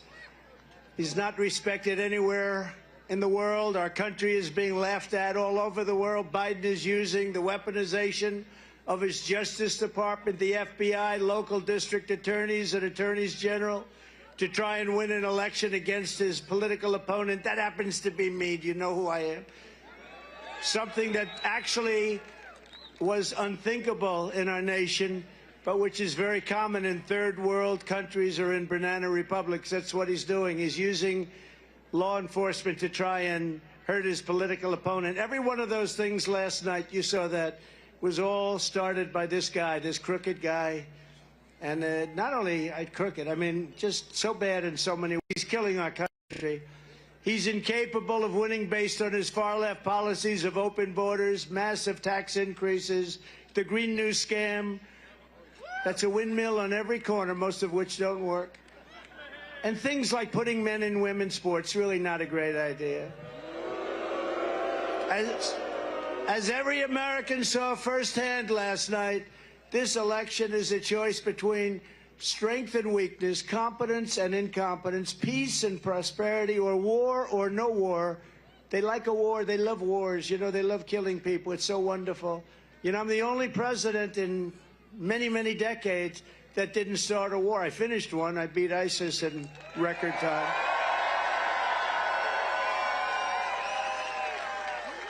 As soon as I left, we had the situation where Russia went into Ukraine. They would have never done that. And where Israel's attacked, and then we had inflation, and then we had that horrible, horrible event that took place in Afghanistan, the worst, I think the most embarrassing moment in the history of our country. And it's a choice, though, between a president who puts America first or a train wreck who puts America last. They put America last. Actually, the Democrats put America last. You take a look at that. Look at a guy like Senator Schumer. I've always known him. I've known him a long time. I come from New York. I knew Schumer. He's become a Palestinian. He's a Palestinian now. Congratulations. He was very loyal to Israel and to Jewish people. He's Jewish, but he's become a Palestinian because they have a couple of more votes or something. Nobody's quite figured it out. A vote for Joe Biden is a vote for failure, surrender, and disaster for our country. A vote for your all-time favorite president, President Donald J. Trump.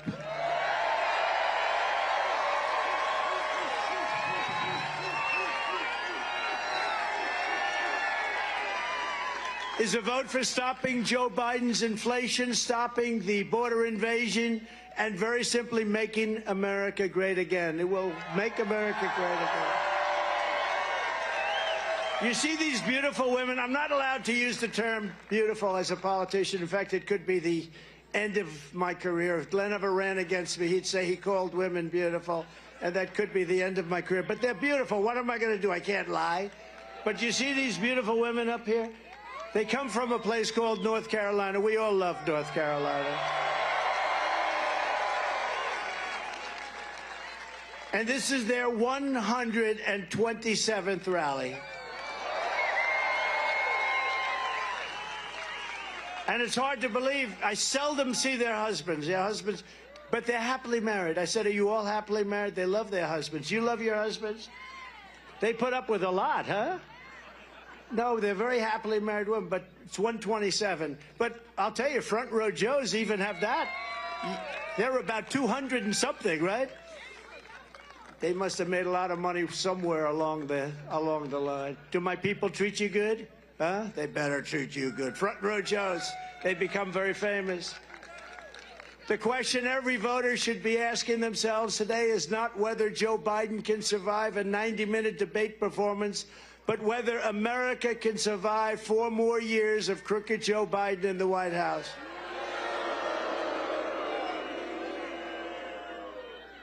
In fact, I don't know if we can really survive 5 more months. This is the most dangerous time in the history of our country, in my opinion, and we have a transition period because hopefully there has to be a transition. We've never been so close to World War III before, and if it happens, it will be a war like no other. This because of the threat of certain types of weapons. We don't even want to mention the word, but because of the type of weapons that you're talking about today, and I know them better than anybody. You know, I built our military. I totally rebuilt our military. I know more about weapons than just about anybody. And when you look at the incredible destructive power of these weapons, this will be a war like no other. This will not be two army tanks running against each other and shooting. This is going to be something the likes of which we've never seen, and a man who's grossly incompetent heading up our nation, and he's competing against Putin and President Xi of China and Kim Jong-un of North Korea. He's competing against people that are at the top of their game, and he was never really at the top of his game. He was never very good, but now he's really not good. Last night was a defeat not only for Biden, but for the entire radical left Democrat Party and the fake news media who have been lying to the American people as our country was being destroyed. The fake news media, look at all of them back there. Look at all of them. That's a lot of cameras. That's a lot of cameras. That's a lot of camera power. The Joe Biden on stage yesterday was the same Joe Biden who gave us open borders, crushing inflation, rampant crime, 2 new wars, a disastrous Afghanistan embarrassment, most embarrassing moment in the history of our country, and the international humiliation. Think of it, one after another, international humiliation, one after another. Nobody respects him. Foreign leaders don't respect him. You know, we put up $124 billion more given to Ukraine than Europe. Now, Europe is a lot closer. We have a thing called an ocean in between us, right? So no matter how you cut it, it's got to be more important. Why is it that we're not equalized? Why is it that they put up $124 billion, our people, these people in Washington that don't know what the hell they're doing? You know, I stopped it with NATO. We were spending almost 100% of the money for NATO. And I went in my first meeting, I realized, I said, you know, they're not paying their bills. They're delinquent. My second meeting, I said, you got to pay. And they said, well, what would happen if we don't? Then we won't defend you against Russia.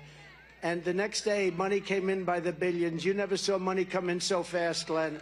The money was pouring in. And I took a lot of heat, Michael. Oh, there's Mike Waltz. He knows better than anybody on this subject. He's the all-time. He's the all-time. But am I right? The money came in like at a level that was never seen. Hundreds of billions of dollars poured in. And then I took heat from the press because they said, no, I will not defend you if you're not current. And they said, well, that's not very nice. I said, it's not nice. Now, if I said I will, they wouldn't have paid, right? I suspect. But I took a lot of heat. But the fact is, the Secretary General called it the greatest. He's never seen anything like it, because Bush would come in, make a speech and leave. Obama would come in, make a speech and leave. And then I came in and I didn't make a speech. I just said, these guys aren't paying their bills. They're not paying their bills. I don't want to make a speech until they pay their bills. But they asked me, will you defend us if we don't pay? I said, no, I will not defend you. We're not stupid anymore. And $400 billion came pouring in. You never saw money pouring in so fast. The whole world should know that while Biden is the worst president in the history of America, our country is going to be strong again, and it's going to be very soon. I want the enemies to know that, because we have a 5-month transition period, and I want the enemies to know, don't play around with us during this 5-month period. Don't play around.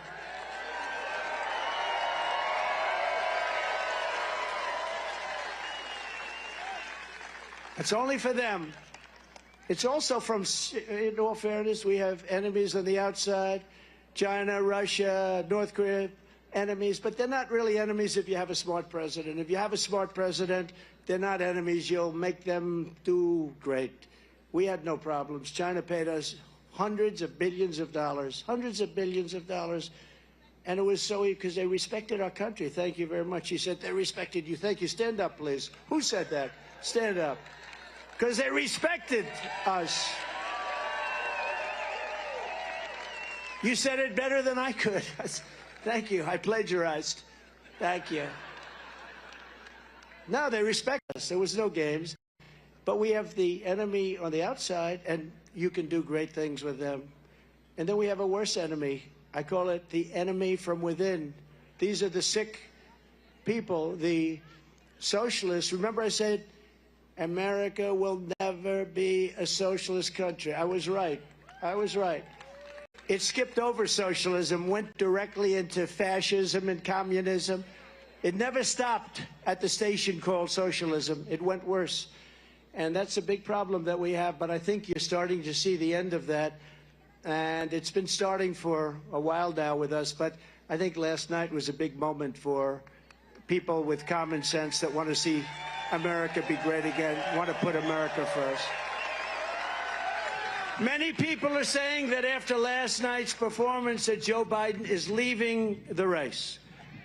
But the fact is, I don't really believe that, because he does better in polls than any of the Democrats they're talking about. You've seen that, Glenn. These polls come out with some of the names they're being, like Gavin Newsom. He can't run California. He's one of the worst governors. No, he's a bad governor. He can't run California. People are leaving one of the most beautiful places on earth. In terms of weather, in terms of everything else, you can't do any better than California. He's doing a terrible job. But he gets up and he says, oh, California's doing great, pa, pa, pa, pa, pa, pa, like a machine gun, pa, pa, pa, pa. But it's doing bad. People are leaving so fast, and he'd be easy. But he's got lousy poll numbers. And you take a look at some of the others. Then, of course, Kamala is somebody that will be on the scope. It might have been Joe Biden's single best decision, putting her as vice president. Might have been his best, because nobody wants that. I do. I'd be very happy with that. But they don't poll as well as this guy. I mean, I don't want to speak against myself, but maybe, and they polled everybody. They polled Michelle Obama. She polls very badly. No, she polls terribly.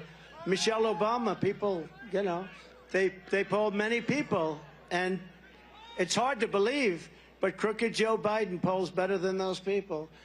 So I don't know what's going to happen. I have absolutely no idea. I just know that we're going to make America great again.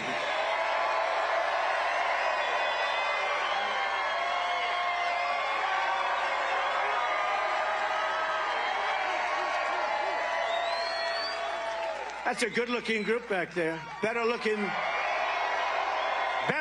than front row Joes. You know what happens?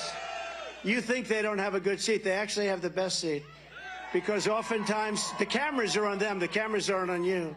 And I'm making a speech, and they have all this stuff. It's all over the world, and a lot of them get picked. Would you like to come to Hollywood?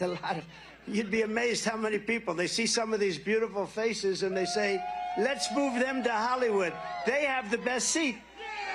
They don't know it, but they do.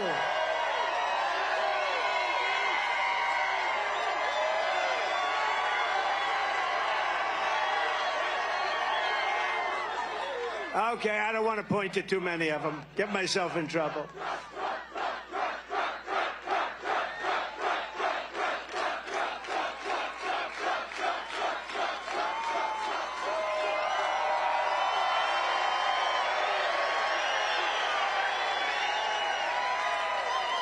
But remember, the biggest problem for our country is not Joe Biden's personal decline. It's that Joe Biden's policies are causing America's decline at a level that we've never seen before. That's why this November, the people of Virginia and the people of America are going to tell crooked Joe Biden, Biden, you're fired. Get out of here. You're fired. Get out. We don't want you. You've been the worst president in the history of our country. We don't want you. Get the hell out of here.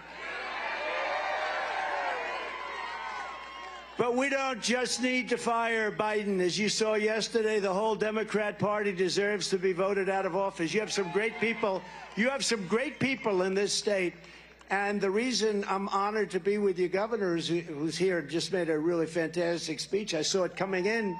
I'm flying in on my plane. I'm watching him speak. I said, what a beautiful crowd that is. But he just made a great speech, because what he says turns out to be right. He's got common sense. He's got great policy. He's got the policy that made America great. Now America is in decline because they have people that are going against those basic policies. But he's got the policy that made America great. And I'll call him up. I just said to him, do you want to come up? I know you just spoke for 45 minutes. Will you want to come up? And I said, come on up. You know, so he's going to come up in a couple of seconds. And as far as I'm concerned, he can say it all again. He can say it all again. But we're proud of him. He's done a great job. Time and again, Joe Biden revealed how extreme and divisive the radical left Democrats have become. Before your very eyes, Crooked Joe endorsed unlimited, extreme late-term abortion up to the moment of birth, and even after the, think of this, and even death after a baby is born. And I always am very clear about this. When I say the governor of Virginia, I always go back and say the former governor, because you don't want to be tied into this. But the former governor, that was, I call him Michael Jackson, remember? His wife saved him. He was going to moonwalk. He was trying to say why he wore blackface, and he was going to moonwalk across the stage. And that's when his wife finally put down her foot. Don't do it. Don't do it. You're already destroyed us. You've destroyed us. Don't do it. Remember, she stopped him because nobody can moonwalk like Michael Jackson, the greatest people. So this would not have been a pretty scene. But he said that, and you can see it. I mean, they have tapes on it. He said the baby is born. Yes, the baby is born, and then we make a decision on what to do with the baby. And there's some states that allow that. It's not even believable. But he, think of that. But Biden celebrates throwing his political opponents in jail. He bragged about surrendering our energy independence and all of the other things that he's done in favor of China and India and other countries. And he claimed that the strength of our economy comes not from hardworking Americans, but from illegal aliens, where almost all of our new jobs have gone to illegal aliens. You know that? And just remember I said this because this is a disaster waiting to happen. You know, we're doing very well with the black and Hispanic vote. We're doing very well with the union vote. Like record numbers, because we've done a lot. We've done criminal justice reform. We've saved the historically black colleges and universities. We had great economic development programs with Tim Scott. Opportunity zones, it's called. It's probably the most successful opportunity. I mean, it's the most incredible thing. And that's gone largely to black, Hispanic people. It's been great. So we've done a lot. But, you know, the worst thing that's happening to black, number one, Hispanic, number two, unions, number three, is the millions of people pouring into our country. They're taking their jobs, and they're taking the black jobs. People that have had their jobs for a long time are losing their jobs. And Hispanic jobs, people that have had them for a long time, they're losing their jobs. And you know who else is the biggest loser? Is going to be the unions. The unions, like the Teamsters. I have such respect for Sean. He's the head of the Teamsters. I don't want to throw around names, but he's a good man. And I don't know, I think, you know, we're at 89% approval within the Teamsters union, and I use Teamsters when I build buildings in Manhattan. They do unbelievable. They take the concrete trucks, and there's nobody can wheel a truck. These guys are incredible. And, you know, maybe we get lucky. Maybe somebody's smart, you know, when they have 89% approval, and then they endorse, because for 50 years they endorse automatically. It's almost like automatic. They endorse the Democrat, but I think maybe the Teamsters go with us. You know, when you have a vast majority on your side, and then the person that did it, Hoffa did it last time, and he ended up getting sort of thrown out of the union. But I think they have some good leadership. I think a lot of unions are coming our way, but these millions and millions of people that are coming from prisons and jails, you know, there is a slight difference, okay? They're coming from prisons and jails, mental institutions, and insane asylums like Silence of the Lamb. The press always says, why does he ramble about Silence of the Lamb? The late, great Hannibal Lecter, he'd like to have you over for dinner. Did you ever? Don't do it. If he suggests, I'd like to have you for dinner, don't go. But these are the people that are coming into our country, and they're coming in at numbers that nobody can believe. Venezuela has its lowest crime rate in 30 years because they're taking their gang members and they're dropping them into Virginia, but you have a governor that's not letting them stay very long.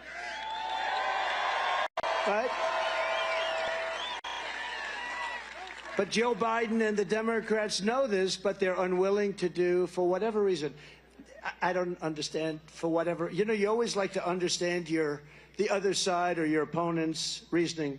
Why would somebody want open borders? Why would somebody want men playing in women's sports? Why would somebody want 100% electric vehicles and they don't go far? They're too expensive. And you know what?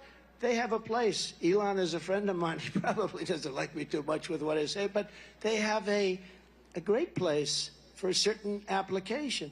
But you don't want 100%. They've made so many. They've spent trillions of dollars on subsidies. You ever notice that the car companies aren't selling cars, but they seem to be very happy? You know why? Because they're getting massive amounts of subsidy from the government. Normally, they'd all be out of business because they're not selling cars. They're making far more electric vehicles than you need. But they do have a place. They have a great place, but it's 9%, 7%, 8%. You have hundreds of thousands of unsold cars. This would be a great time for you to go buy an electric vehicle. But the car companies normally would be losing their shirt. But this stupid, stupid, stupid man that we have is giving massive subsidies. He's given massive subsidies to windmills all over the country that are ruining our beautiful plains, our beautiful land, our beautiful oceans. Whales aren't exactly in love with them. How about in New Jersey, where they had one whale in 50 years that washed up to shore, and last year they had 18. Would you say there's something going on? Little. They had one whale in 50 years. Last year they had 18. That's a lot. And happening more. It does something to them. It drives them crazy. Joe Biden's radical left Democrat Party is now the party of open borders, massive tax hikes, the destruction of Social Security. They are destroying your Social Security because these millions of people are coming in. They're giving them Social Security. Do you believe this? They're destroying it. They're the party of endless wars, weaponization of law enforcement, lies, hoaxes, and corruption. They're corrupt people. The Republican Party is now the party for all Americans because the Republican Party is the party of common sense. Common sense.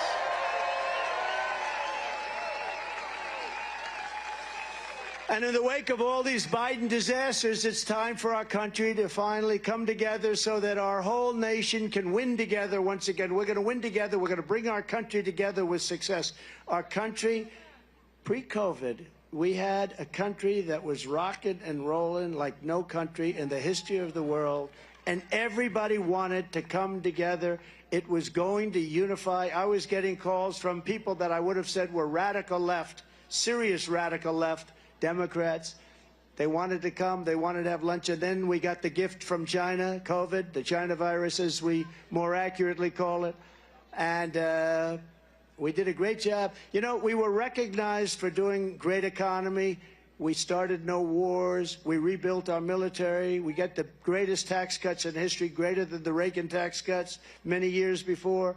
The greatest, we had the greatest cuts in regulation of any country and of this country. Nobody has even come within 25–30% of what we did. We cut regulations at a level that nobody ever saw before. And, you know, when I went to the big companies and the small companies, and I'd say, which was more important, the biggest tax cuts in history or the biggest regulation cuts in history? I have never heard one person say the tax cuts. They'd say the regulation cuts were more important. People couldn't build. They couldn't do anything. They were just stagnated. We had a case in Louisiana where an LNG plant, it was stuck in 14 years of traffic. They couldn't get their environmental permits. I got them in one day when I came into office, one day. And they built a $15 billion, this is like 3 Empire State Buildings rolled over and put together. This was the longest thing I've ever seen, made up of like all pipes. And I said, what the hell?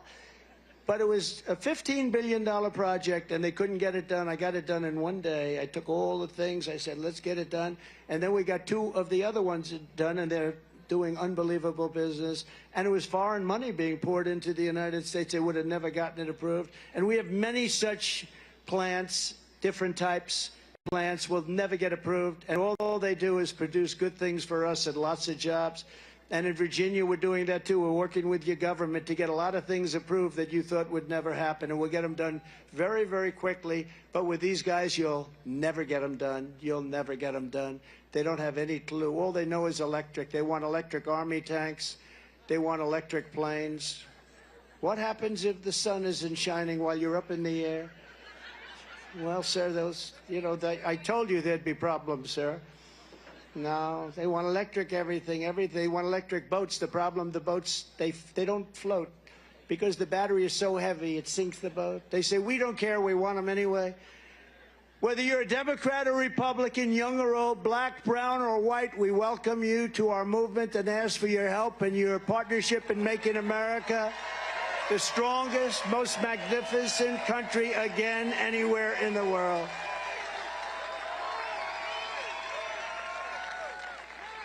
As I said last night, I'm not in this race for me. I'm in this race for the sake of our country. You know, I told him last night, I wish you were a great president. I wouldn't even be here. I wouldn't have been indicted more than Al Capone. Al Capone was indicted one time. He was a killer. If he took you, see the guy standing up? See that guy? I don't know who the hell he is, but if Al Capone took him to dinner, he'd say, he's so obnoxious, kill him. He'd say, kill him. He'd be dead, and then the cops were afraid to investigate him. Al Capone did it. I'm not interested in looking at that. He'd be at the bottom of a foundation of a nice big building. And I got indicted more than Alphonse Capone, Scarface. Can you believe it? And it's all been because of Biden. But I said to him, I wish you were the greatest president because I wouldn't have run. I wouldn't have done this. I wouldn't. Look, it was rigged. The election was totally rigged, but I wouldn't have run. If he were a great president, I'd say, you know what, if he's doing a great job, that's so important, I wouldn't have run. And I wouldn't have been going through all this stuff. But I wouldn't be here with you, and I'm enjoying this. This is better than sitting home watching television. This is much better. This is better than being on some magnificent island that I own and enjoying the fruits of life. This is much better standing out here in 100-degree weather. Global warming. Every time it turns a little slightly warm, it's global warming. It's global. The planet is going to hell.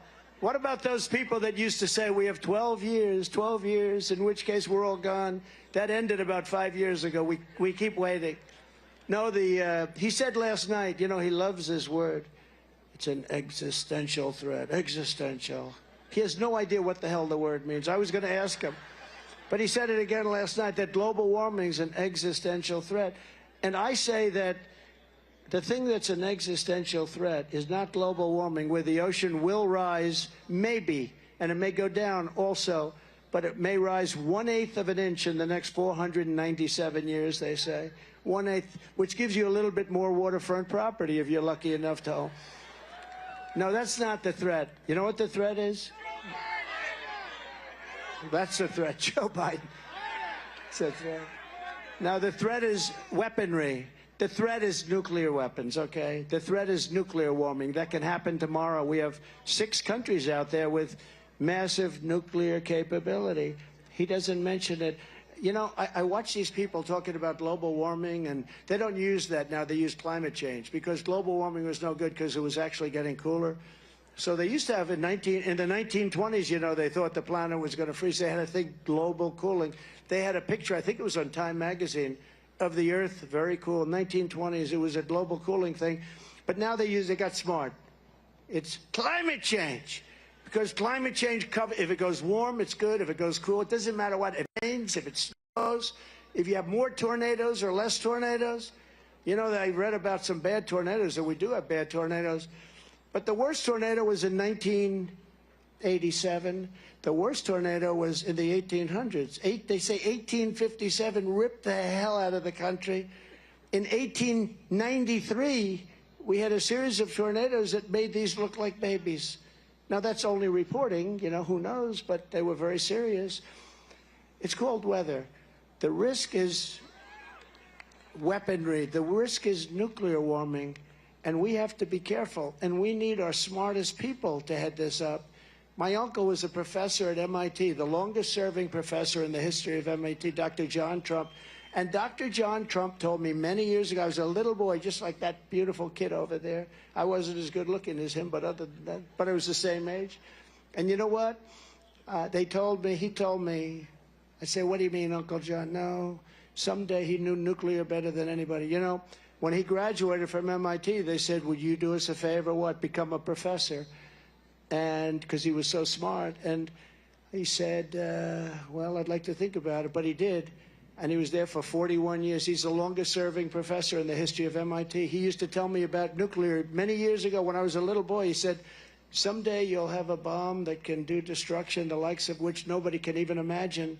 And I won't tell you what he said in terms of the power, but he would say just that, and then he'd go into some more details. And I said, no way, Uncle John. No way. No, he said, yes, yes, that will be. And he was very worried about it. That's your threat, and we don't even talk about it. We never even met. Can you imagine this guy saying global warming is the greatest threat to our country? Global warming is fine. In fact, I heard it was going to be very warm today. It's fine. It's fine. I believe that, and we were united. I'll tell you, during that period of time, just prior to COVID coming in, I was with Tony Fabrizio and John McLaughlin, two of the great pollsters, and there are good pollsters, you know. We have a lot of fake pollsters, like we have a lot of fake news. They are fake news in a sense. But, by the way, did you see, we had a poll last week, Rasmussen, which is a good poll. That's only good because I like them. You know, they happen to be good. If they were bad, like 2 months from now, I'd say they're terrible.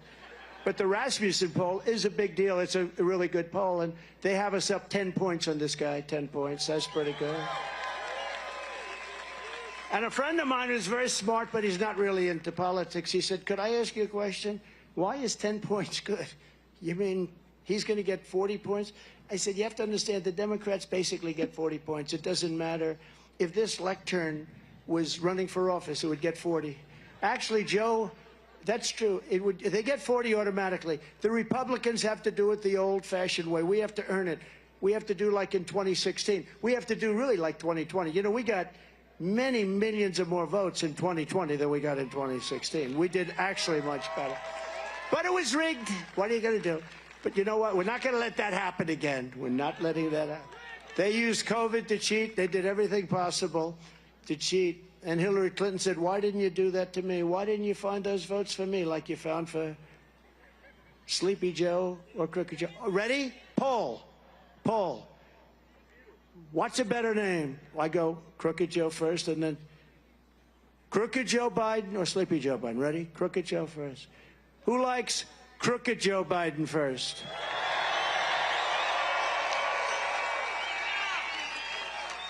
Okay. Who likes Sleepy Joe Biden? Similar. Similar. Okay, let's do it again. Crooked Joe Biden.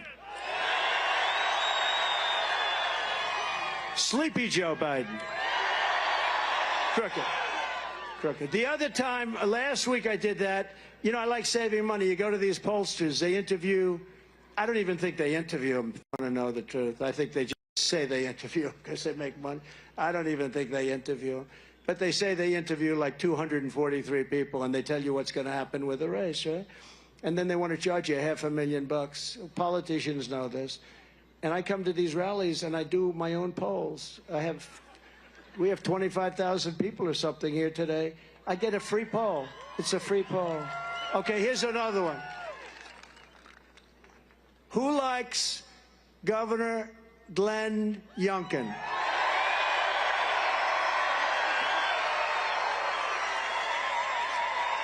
That's the end of that. I don't know who to put against him because there's nobody going to win. Anyway, well, you're right. But we were a truly united country, and I believe that we can be a very great country again. It's going to be stronger. It's going to be more glorious. It's going to be better than ever. We're going to make our country better than ever. Our mission must start with restoring safety to America, one of the most disturbing lies out of Crooked Joe's mouth. In our debate last night was when he denied anything having to do with the border. Anything having to do with the border. He said the border is such a lovely place, letting massive numbers of terrorists pour into our country. Just 2 days ago, news reports revealed that while Biden was taking his 10-day rest and study period, it was a rest and study. Where is he going to be? I love Camp David, by the way. I'm not a rustic person. I don't love rustic look. But I loved it. You had to see this place. I started to love it. Very seductive. You go up these log cabins.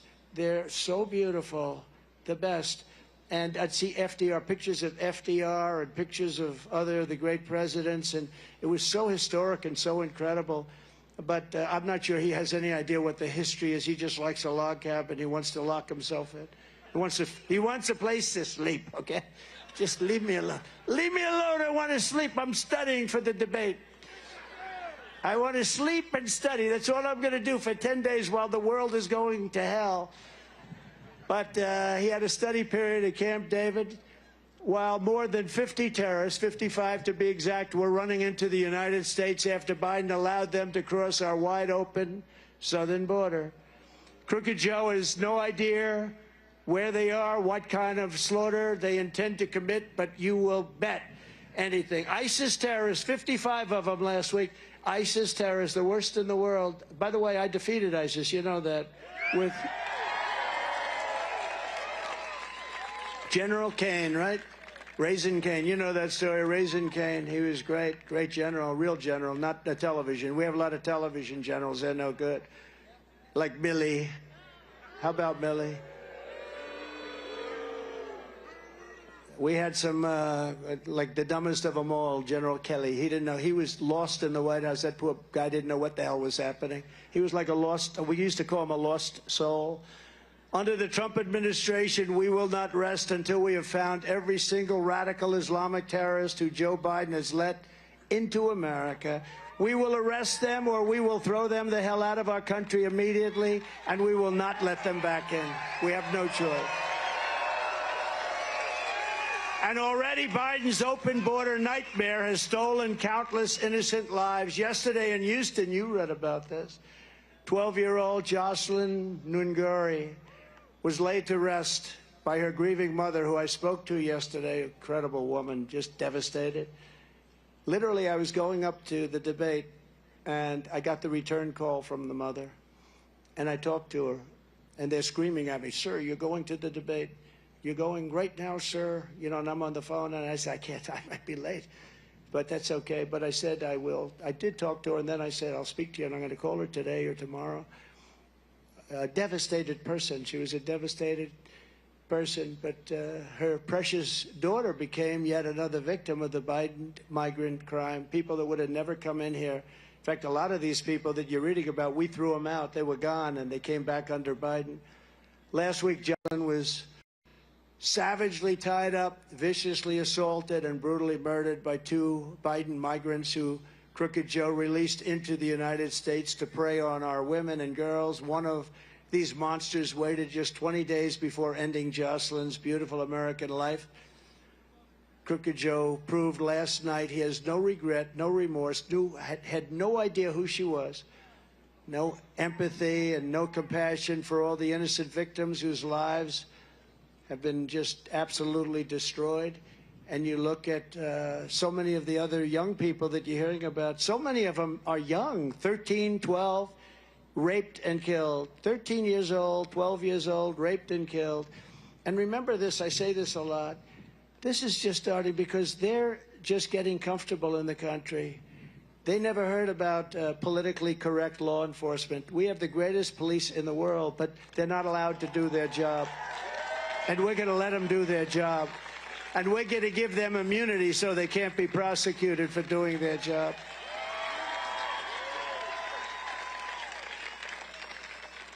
Joe Biden inherited a great border because I fixed it. Remember, I fixed it in 2016. I got elected because of the border. But that border was nothing compared to what we have. Nothing. Absolutely nothing. But I fixed it. It was a big deal, and I would say it was probably one or two in terms of my points that I had a lot of things, but the border was a big deal. It was a bad border. I fixed it, so much so that I couldn't even speak about it during the 2020 race because nobody cared about it anymore because it was fixed. So he inherited a perfect border, and he proceeded to destroy it almost immediately. He destroyed it at a level that nobody could even believe, but many times worse than it was in 2016. I'd love, I have a chart. I don't know if these guys don't know about this, but I have a chart that if they could find it, put it up, because there's one little stat on this chart. Oh, wow. These guys have become good. It used to take a day to get that chart.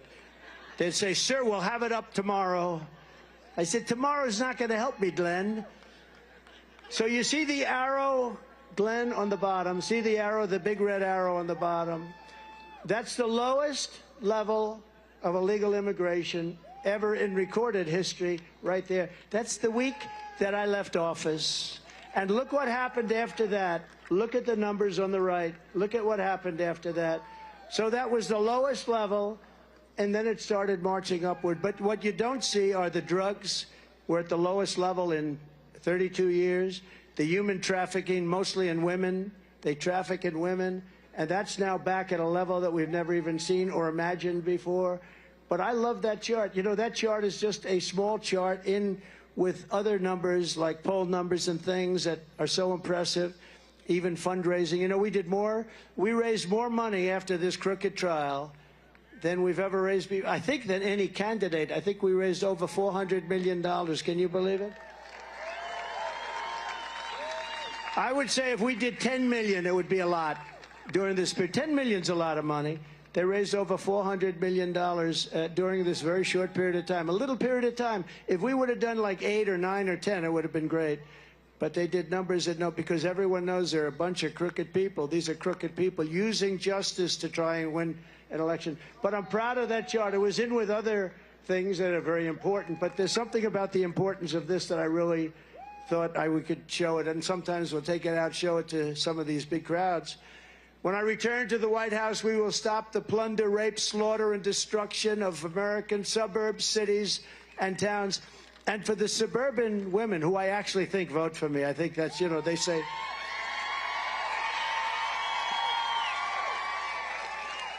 They say the suburban women, what, you saw Biden, you like Biden? Yeah.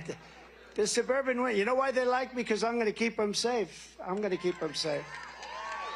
We're going to keep them safe. And I think it's fake.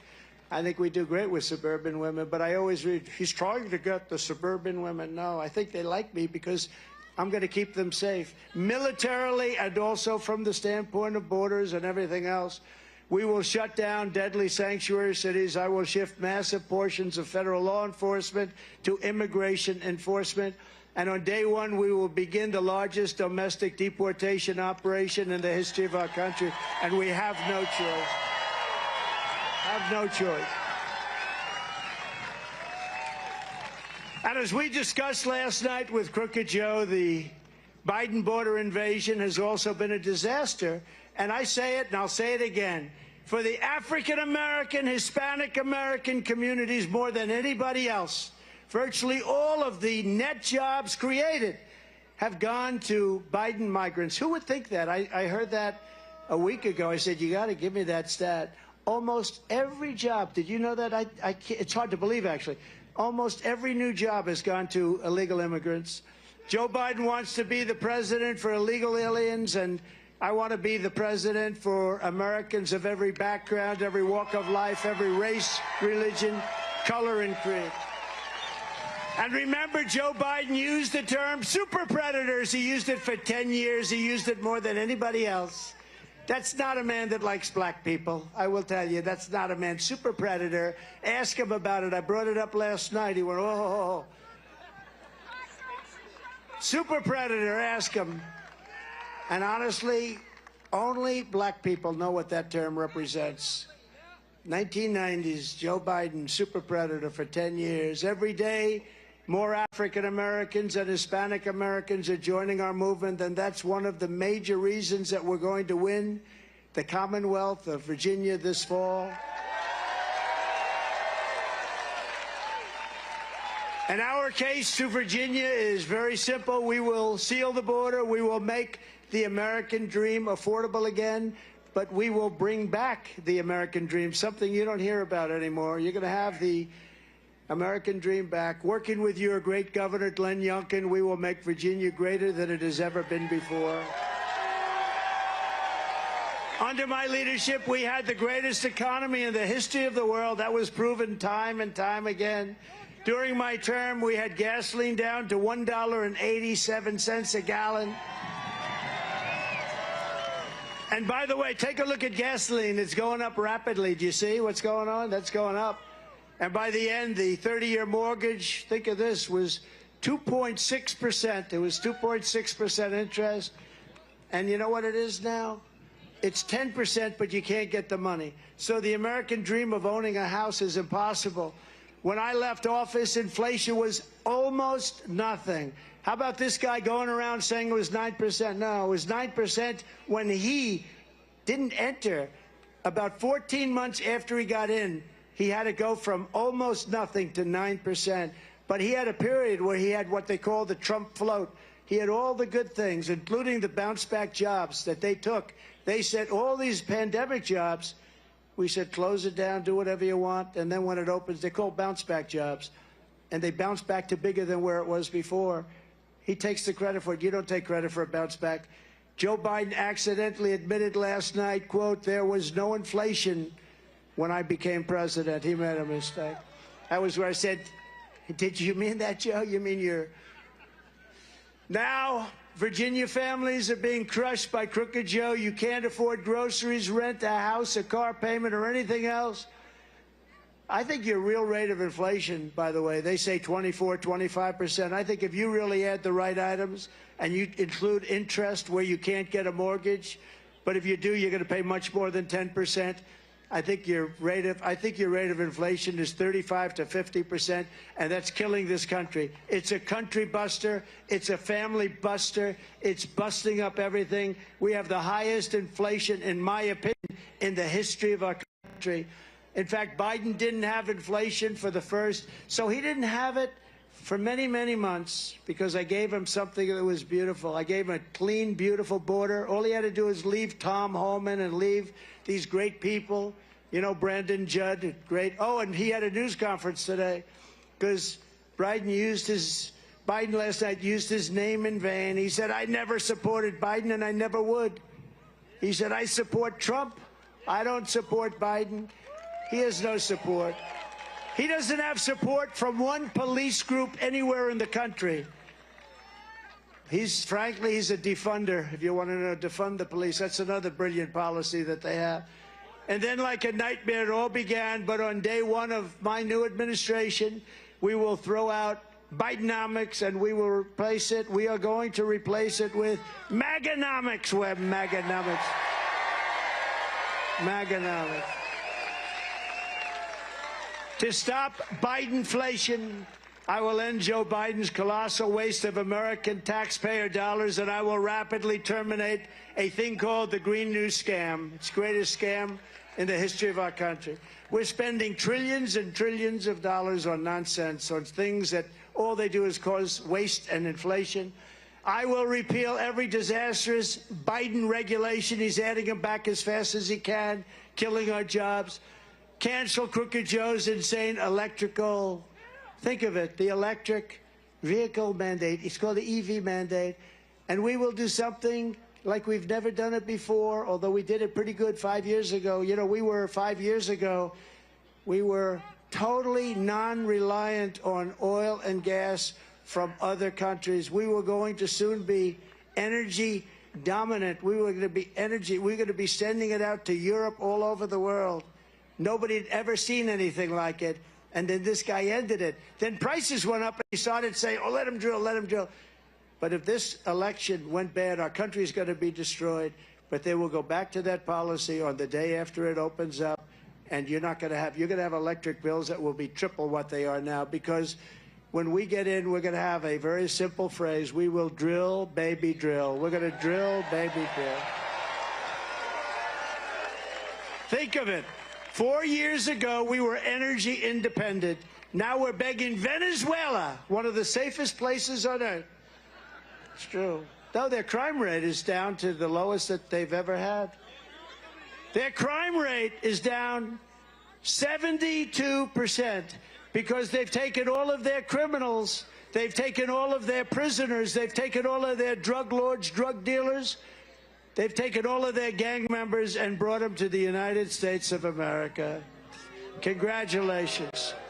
Congratulations, everybody. And they brought them in, so their crime rate is, what you have here, the crime is down 72%. They've taken their criminals and they deposited, and then they just got up 2 weeks ago and said, under no circumstances will we take any of them back. So here's what we're going to do. Next year, we're all going to meet as a group, And if this guy, it's not even conceivable that he's in. I hate to even want to suggest it. Let's say in a few months we'll do this. We're going to meet again. We're going to meet in Venezuela because it's the safest place on earth. You know, in Caracas, a year ago, 2 years ago, you had no chance of walking across the street if you were a woman without being accosted, beat up, shot, knifed to death. Now it's a very safe city because they've moved everybody into the United States of America. How stupid are we? How stupid are we? And their crime rates way down.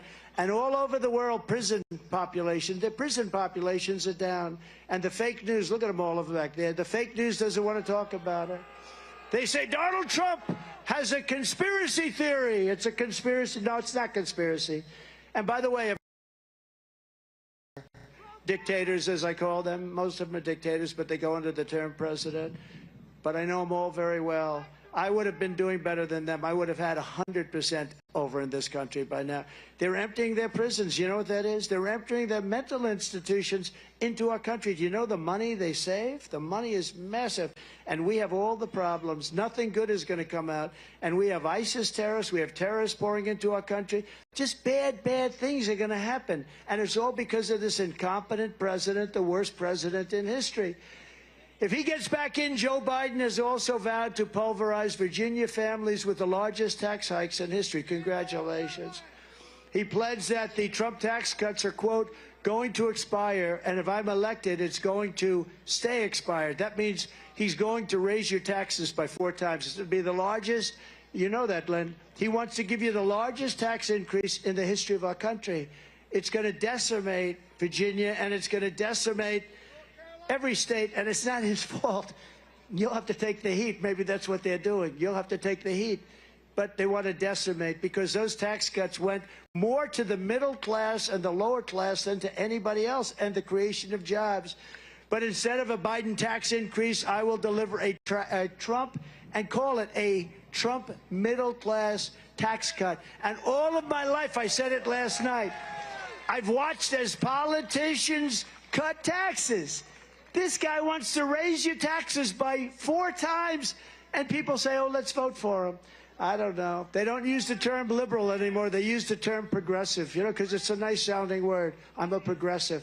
But it's not a good word. It's a really bad word.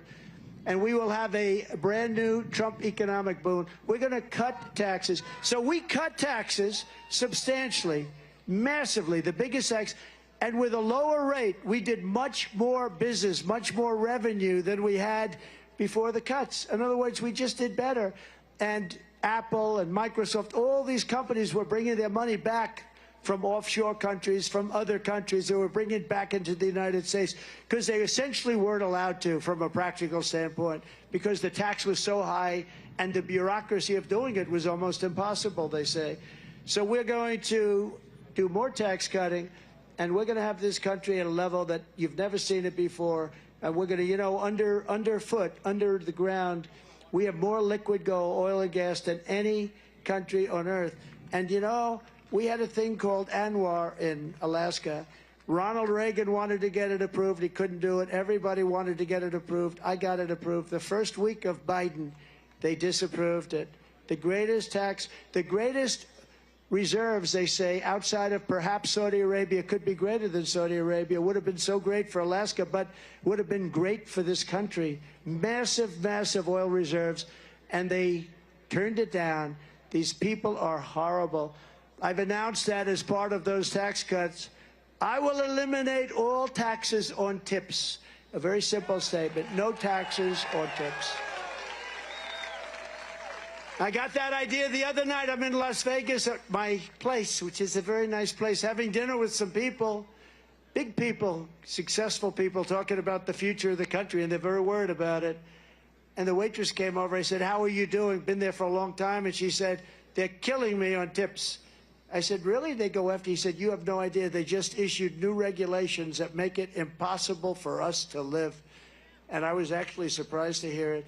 No taxes on tips. And when I announced that last week, you know, my phone's lit up. I never saw anything like that.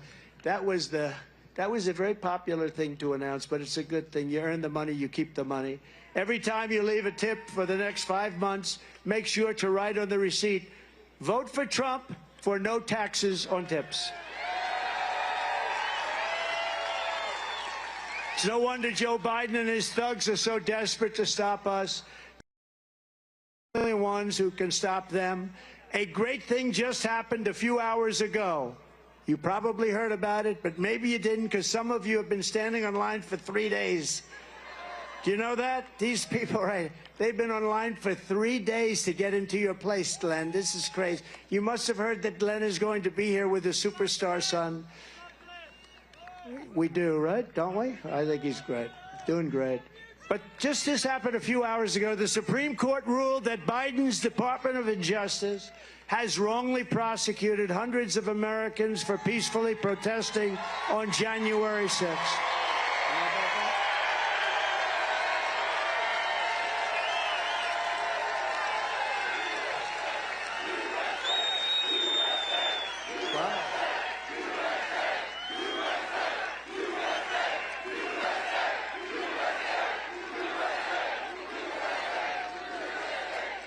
Those people have been treated so badly, especially when you compare them with people that ripped apart and killed people in Portland and in Seattle and in other places. They have been treated so badly.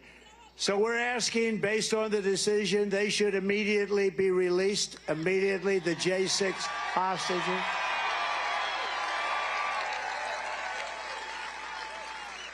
But all of these people, whether it's the thugs in Portland, the thugs of Seattle, the thugs of Minneapolis. How about Minneapolis? It was burning down. Remember the guy from CNN? Although I shouldn't knock CNN, because I actually thought they treated me very fairly last night.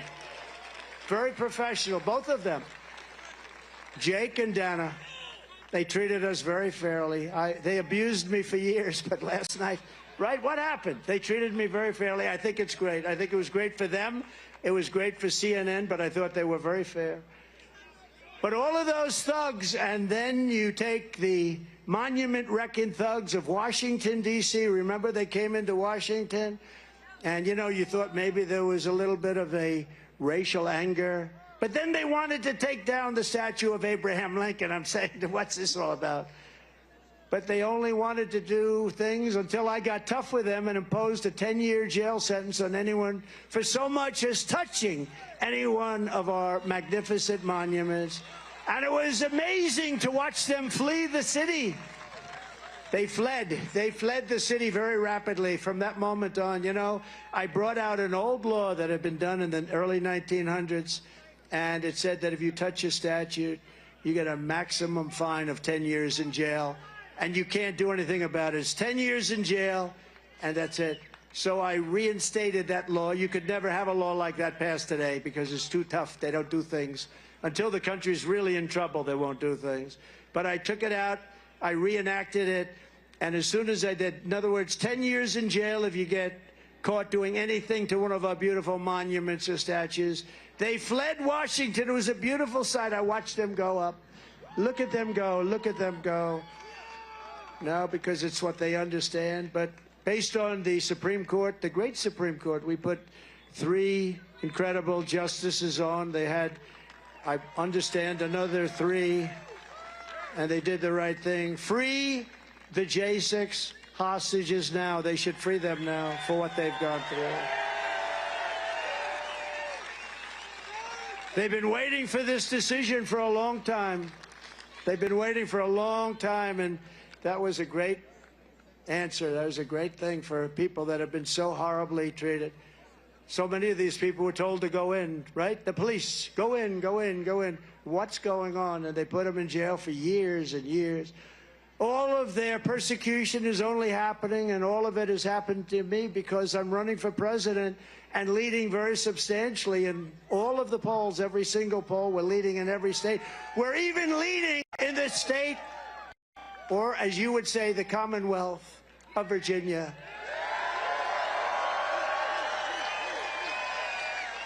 No, we're leading in the Commonwealth, and I'm glad I corrected that, right? if I didn't correct it. Well, they'll put it on tonight. They'll have it cut just prior to. They'll cut it just prior to. No, the Commonwealth is great, but we're leading, and it could be a very substantial lead, but we have one poll with 2 up, another one with 3 up, another one with 4 up, one we're even, but that was a very Democrat poll. I don't believe that. But we're going to make Virginia greater than ever before. I hope you get out and do this, because these people are destroying our country. As you saw last night, it's all coming straight from Crooked Joe himself, because he thinks it's the only way that he can win. All of this persecution of people, it's all coming from Joe Biden and his thugs, because I'm not even sure he knows what the hell's going on. But he's surrounded by vicious thugs. He's surrounded by fascists and communists. But since the show trial in New York, my poll numbers have increased so substantially, nobody's seen anything like it. And I think last night will not detract from that. And fundraising, as I said, is at an all-time high. The radical left Democrats rigged the presidential election in 200. Think of this. They rigged the election in 2020 like nobody's ever seen before. And we're not going to allow them to rig the presidential election in 2024. We're not going to allow it to happen. And every time the radical left Democrats, Marxists, communists, and fascists, every time they indict me, I consider it a great badge of honor, because I'm being indicted for you. Thank you very much. I appreciate it. Never forget, our enemies want to take away my freedom, because I will never let them take away your freedom. They want to silence me, because I will never let them silence you. And in the end, they're not after me. They're after you. I just happen to be standing in their way, and I always will. So we're thrilled to be joined today by many outstanding Virginia patriots, great people, including the next senator from the Commonwealth of Virginia, Hung Cao. He's going to be, I think he's going to be great. You're going to win. What do you think? Is he going to win, Glenn? You're going to help him? We got to help. Hey, Glenn, should we have him come up for a second? Come on up. We got to get him to win. Because let me tell you, his opponent is terrible. He's just terrible. Hung is a graduate of the U.S. Naval Academy, and he served with special operations in Iraq, Afghanistan, and Somalia. He was one of the most brave guys. They talk about it. He's become a legend, and that's why he's running. And now he's running to fight for the hardworking people of Virginia. Hung Cao will vote to secure our borders, stop Joe Biden's inflation nightmare, and crack down on violent crime. He will vote for low taxes, low regulations, and low energy prices, and he is a warrior. He'll support our police and our veterans, and most importantly, Hung Cao will defeat a terrible senator, a man who's got very little respect in Washington, D.C. His name is Tim Kaine. Nobody respects him. They call him a walking mat. He votes for anything Biden wants. He's got a 100% record of voting for Crooked Joe. Tim Kaine has voted repeatedly to continue Joe Biden's border invasion. I don't know how you people, this is killing you, and yet this guy votes all the time to keep it going. Tim Kaine. Let the people pour into our country, even if they're criminals, even if they're mental patients. He voted to protect deadly sanctuary cities. He voted for the largest proposed amnesty plan and tax plan in American history. He voted against Kate's Law to, think of that, how do you vote against Kate's Law?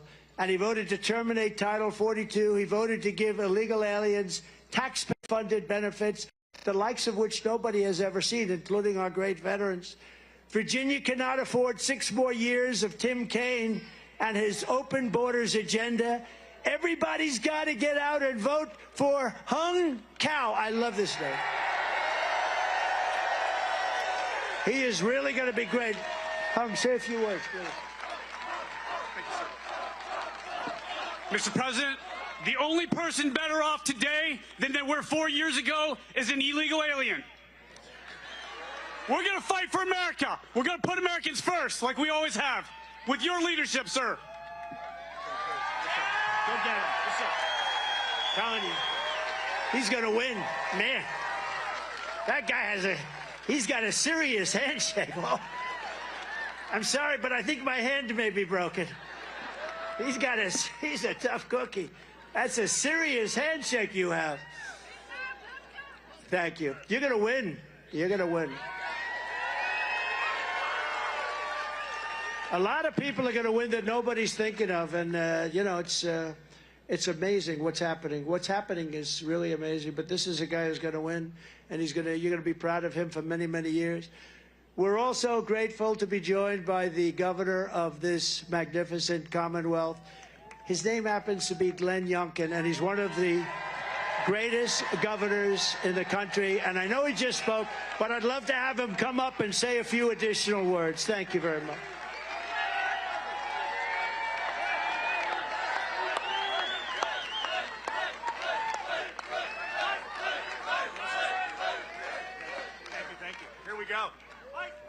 Okay, Virginia, are you ready to win?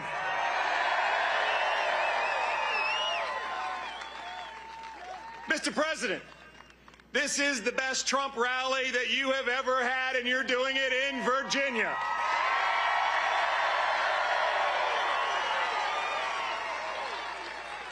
And yes, on behalf of 8.7 million Virginians, Mr. President, we are going to go to work and get you back in the White House.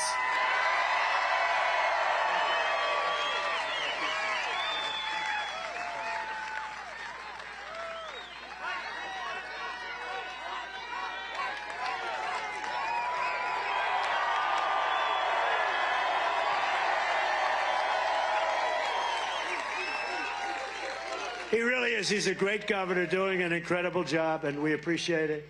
He's also a tall governor, very tall governor. The only one I know taller is my son, Barrett. That kid is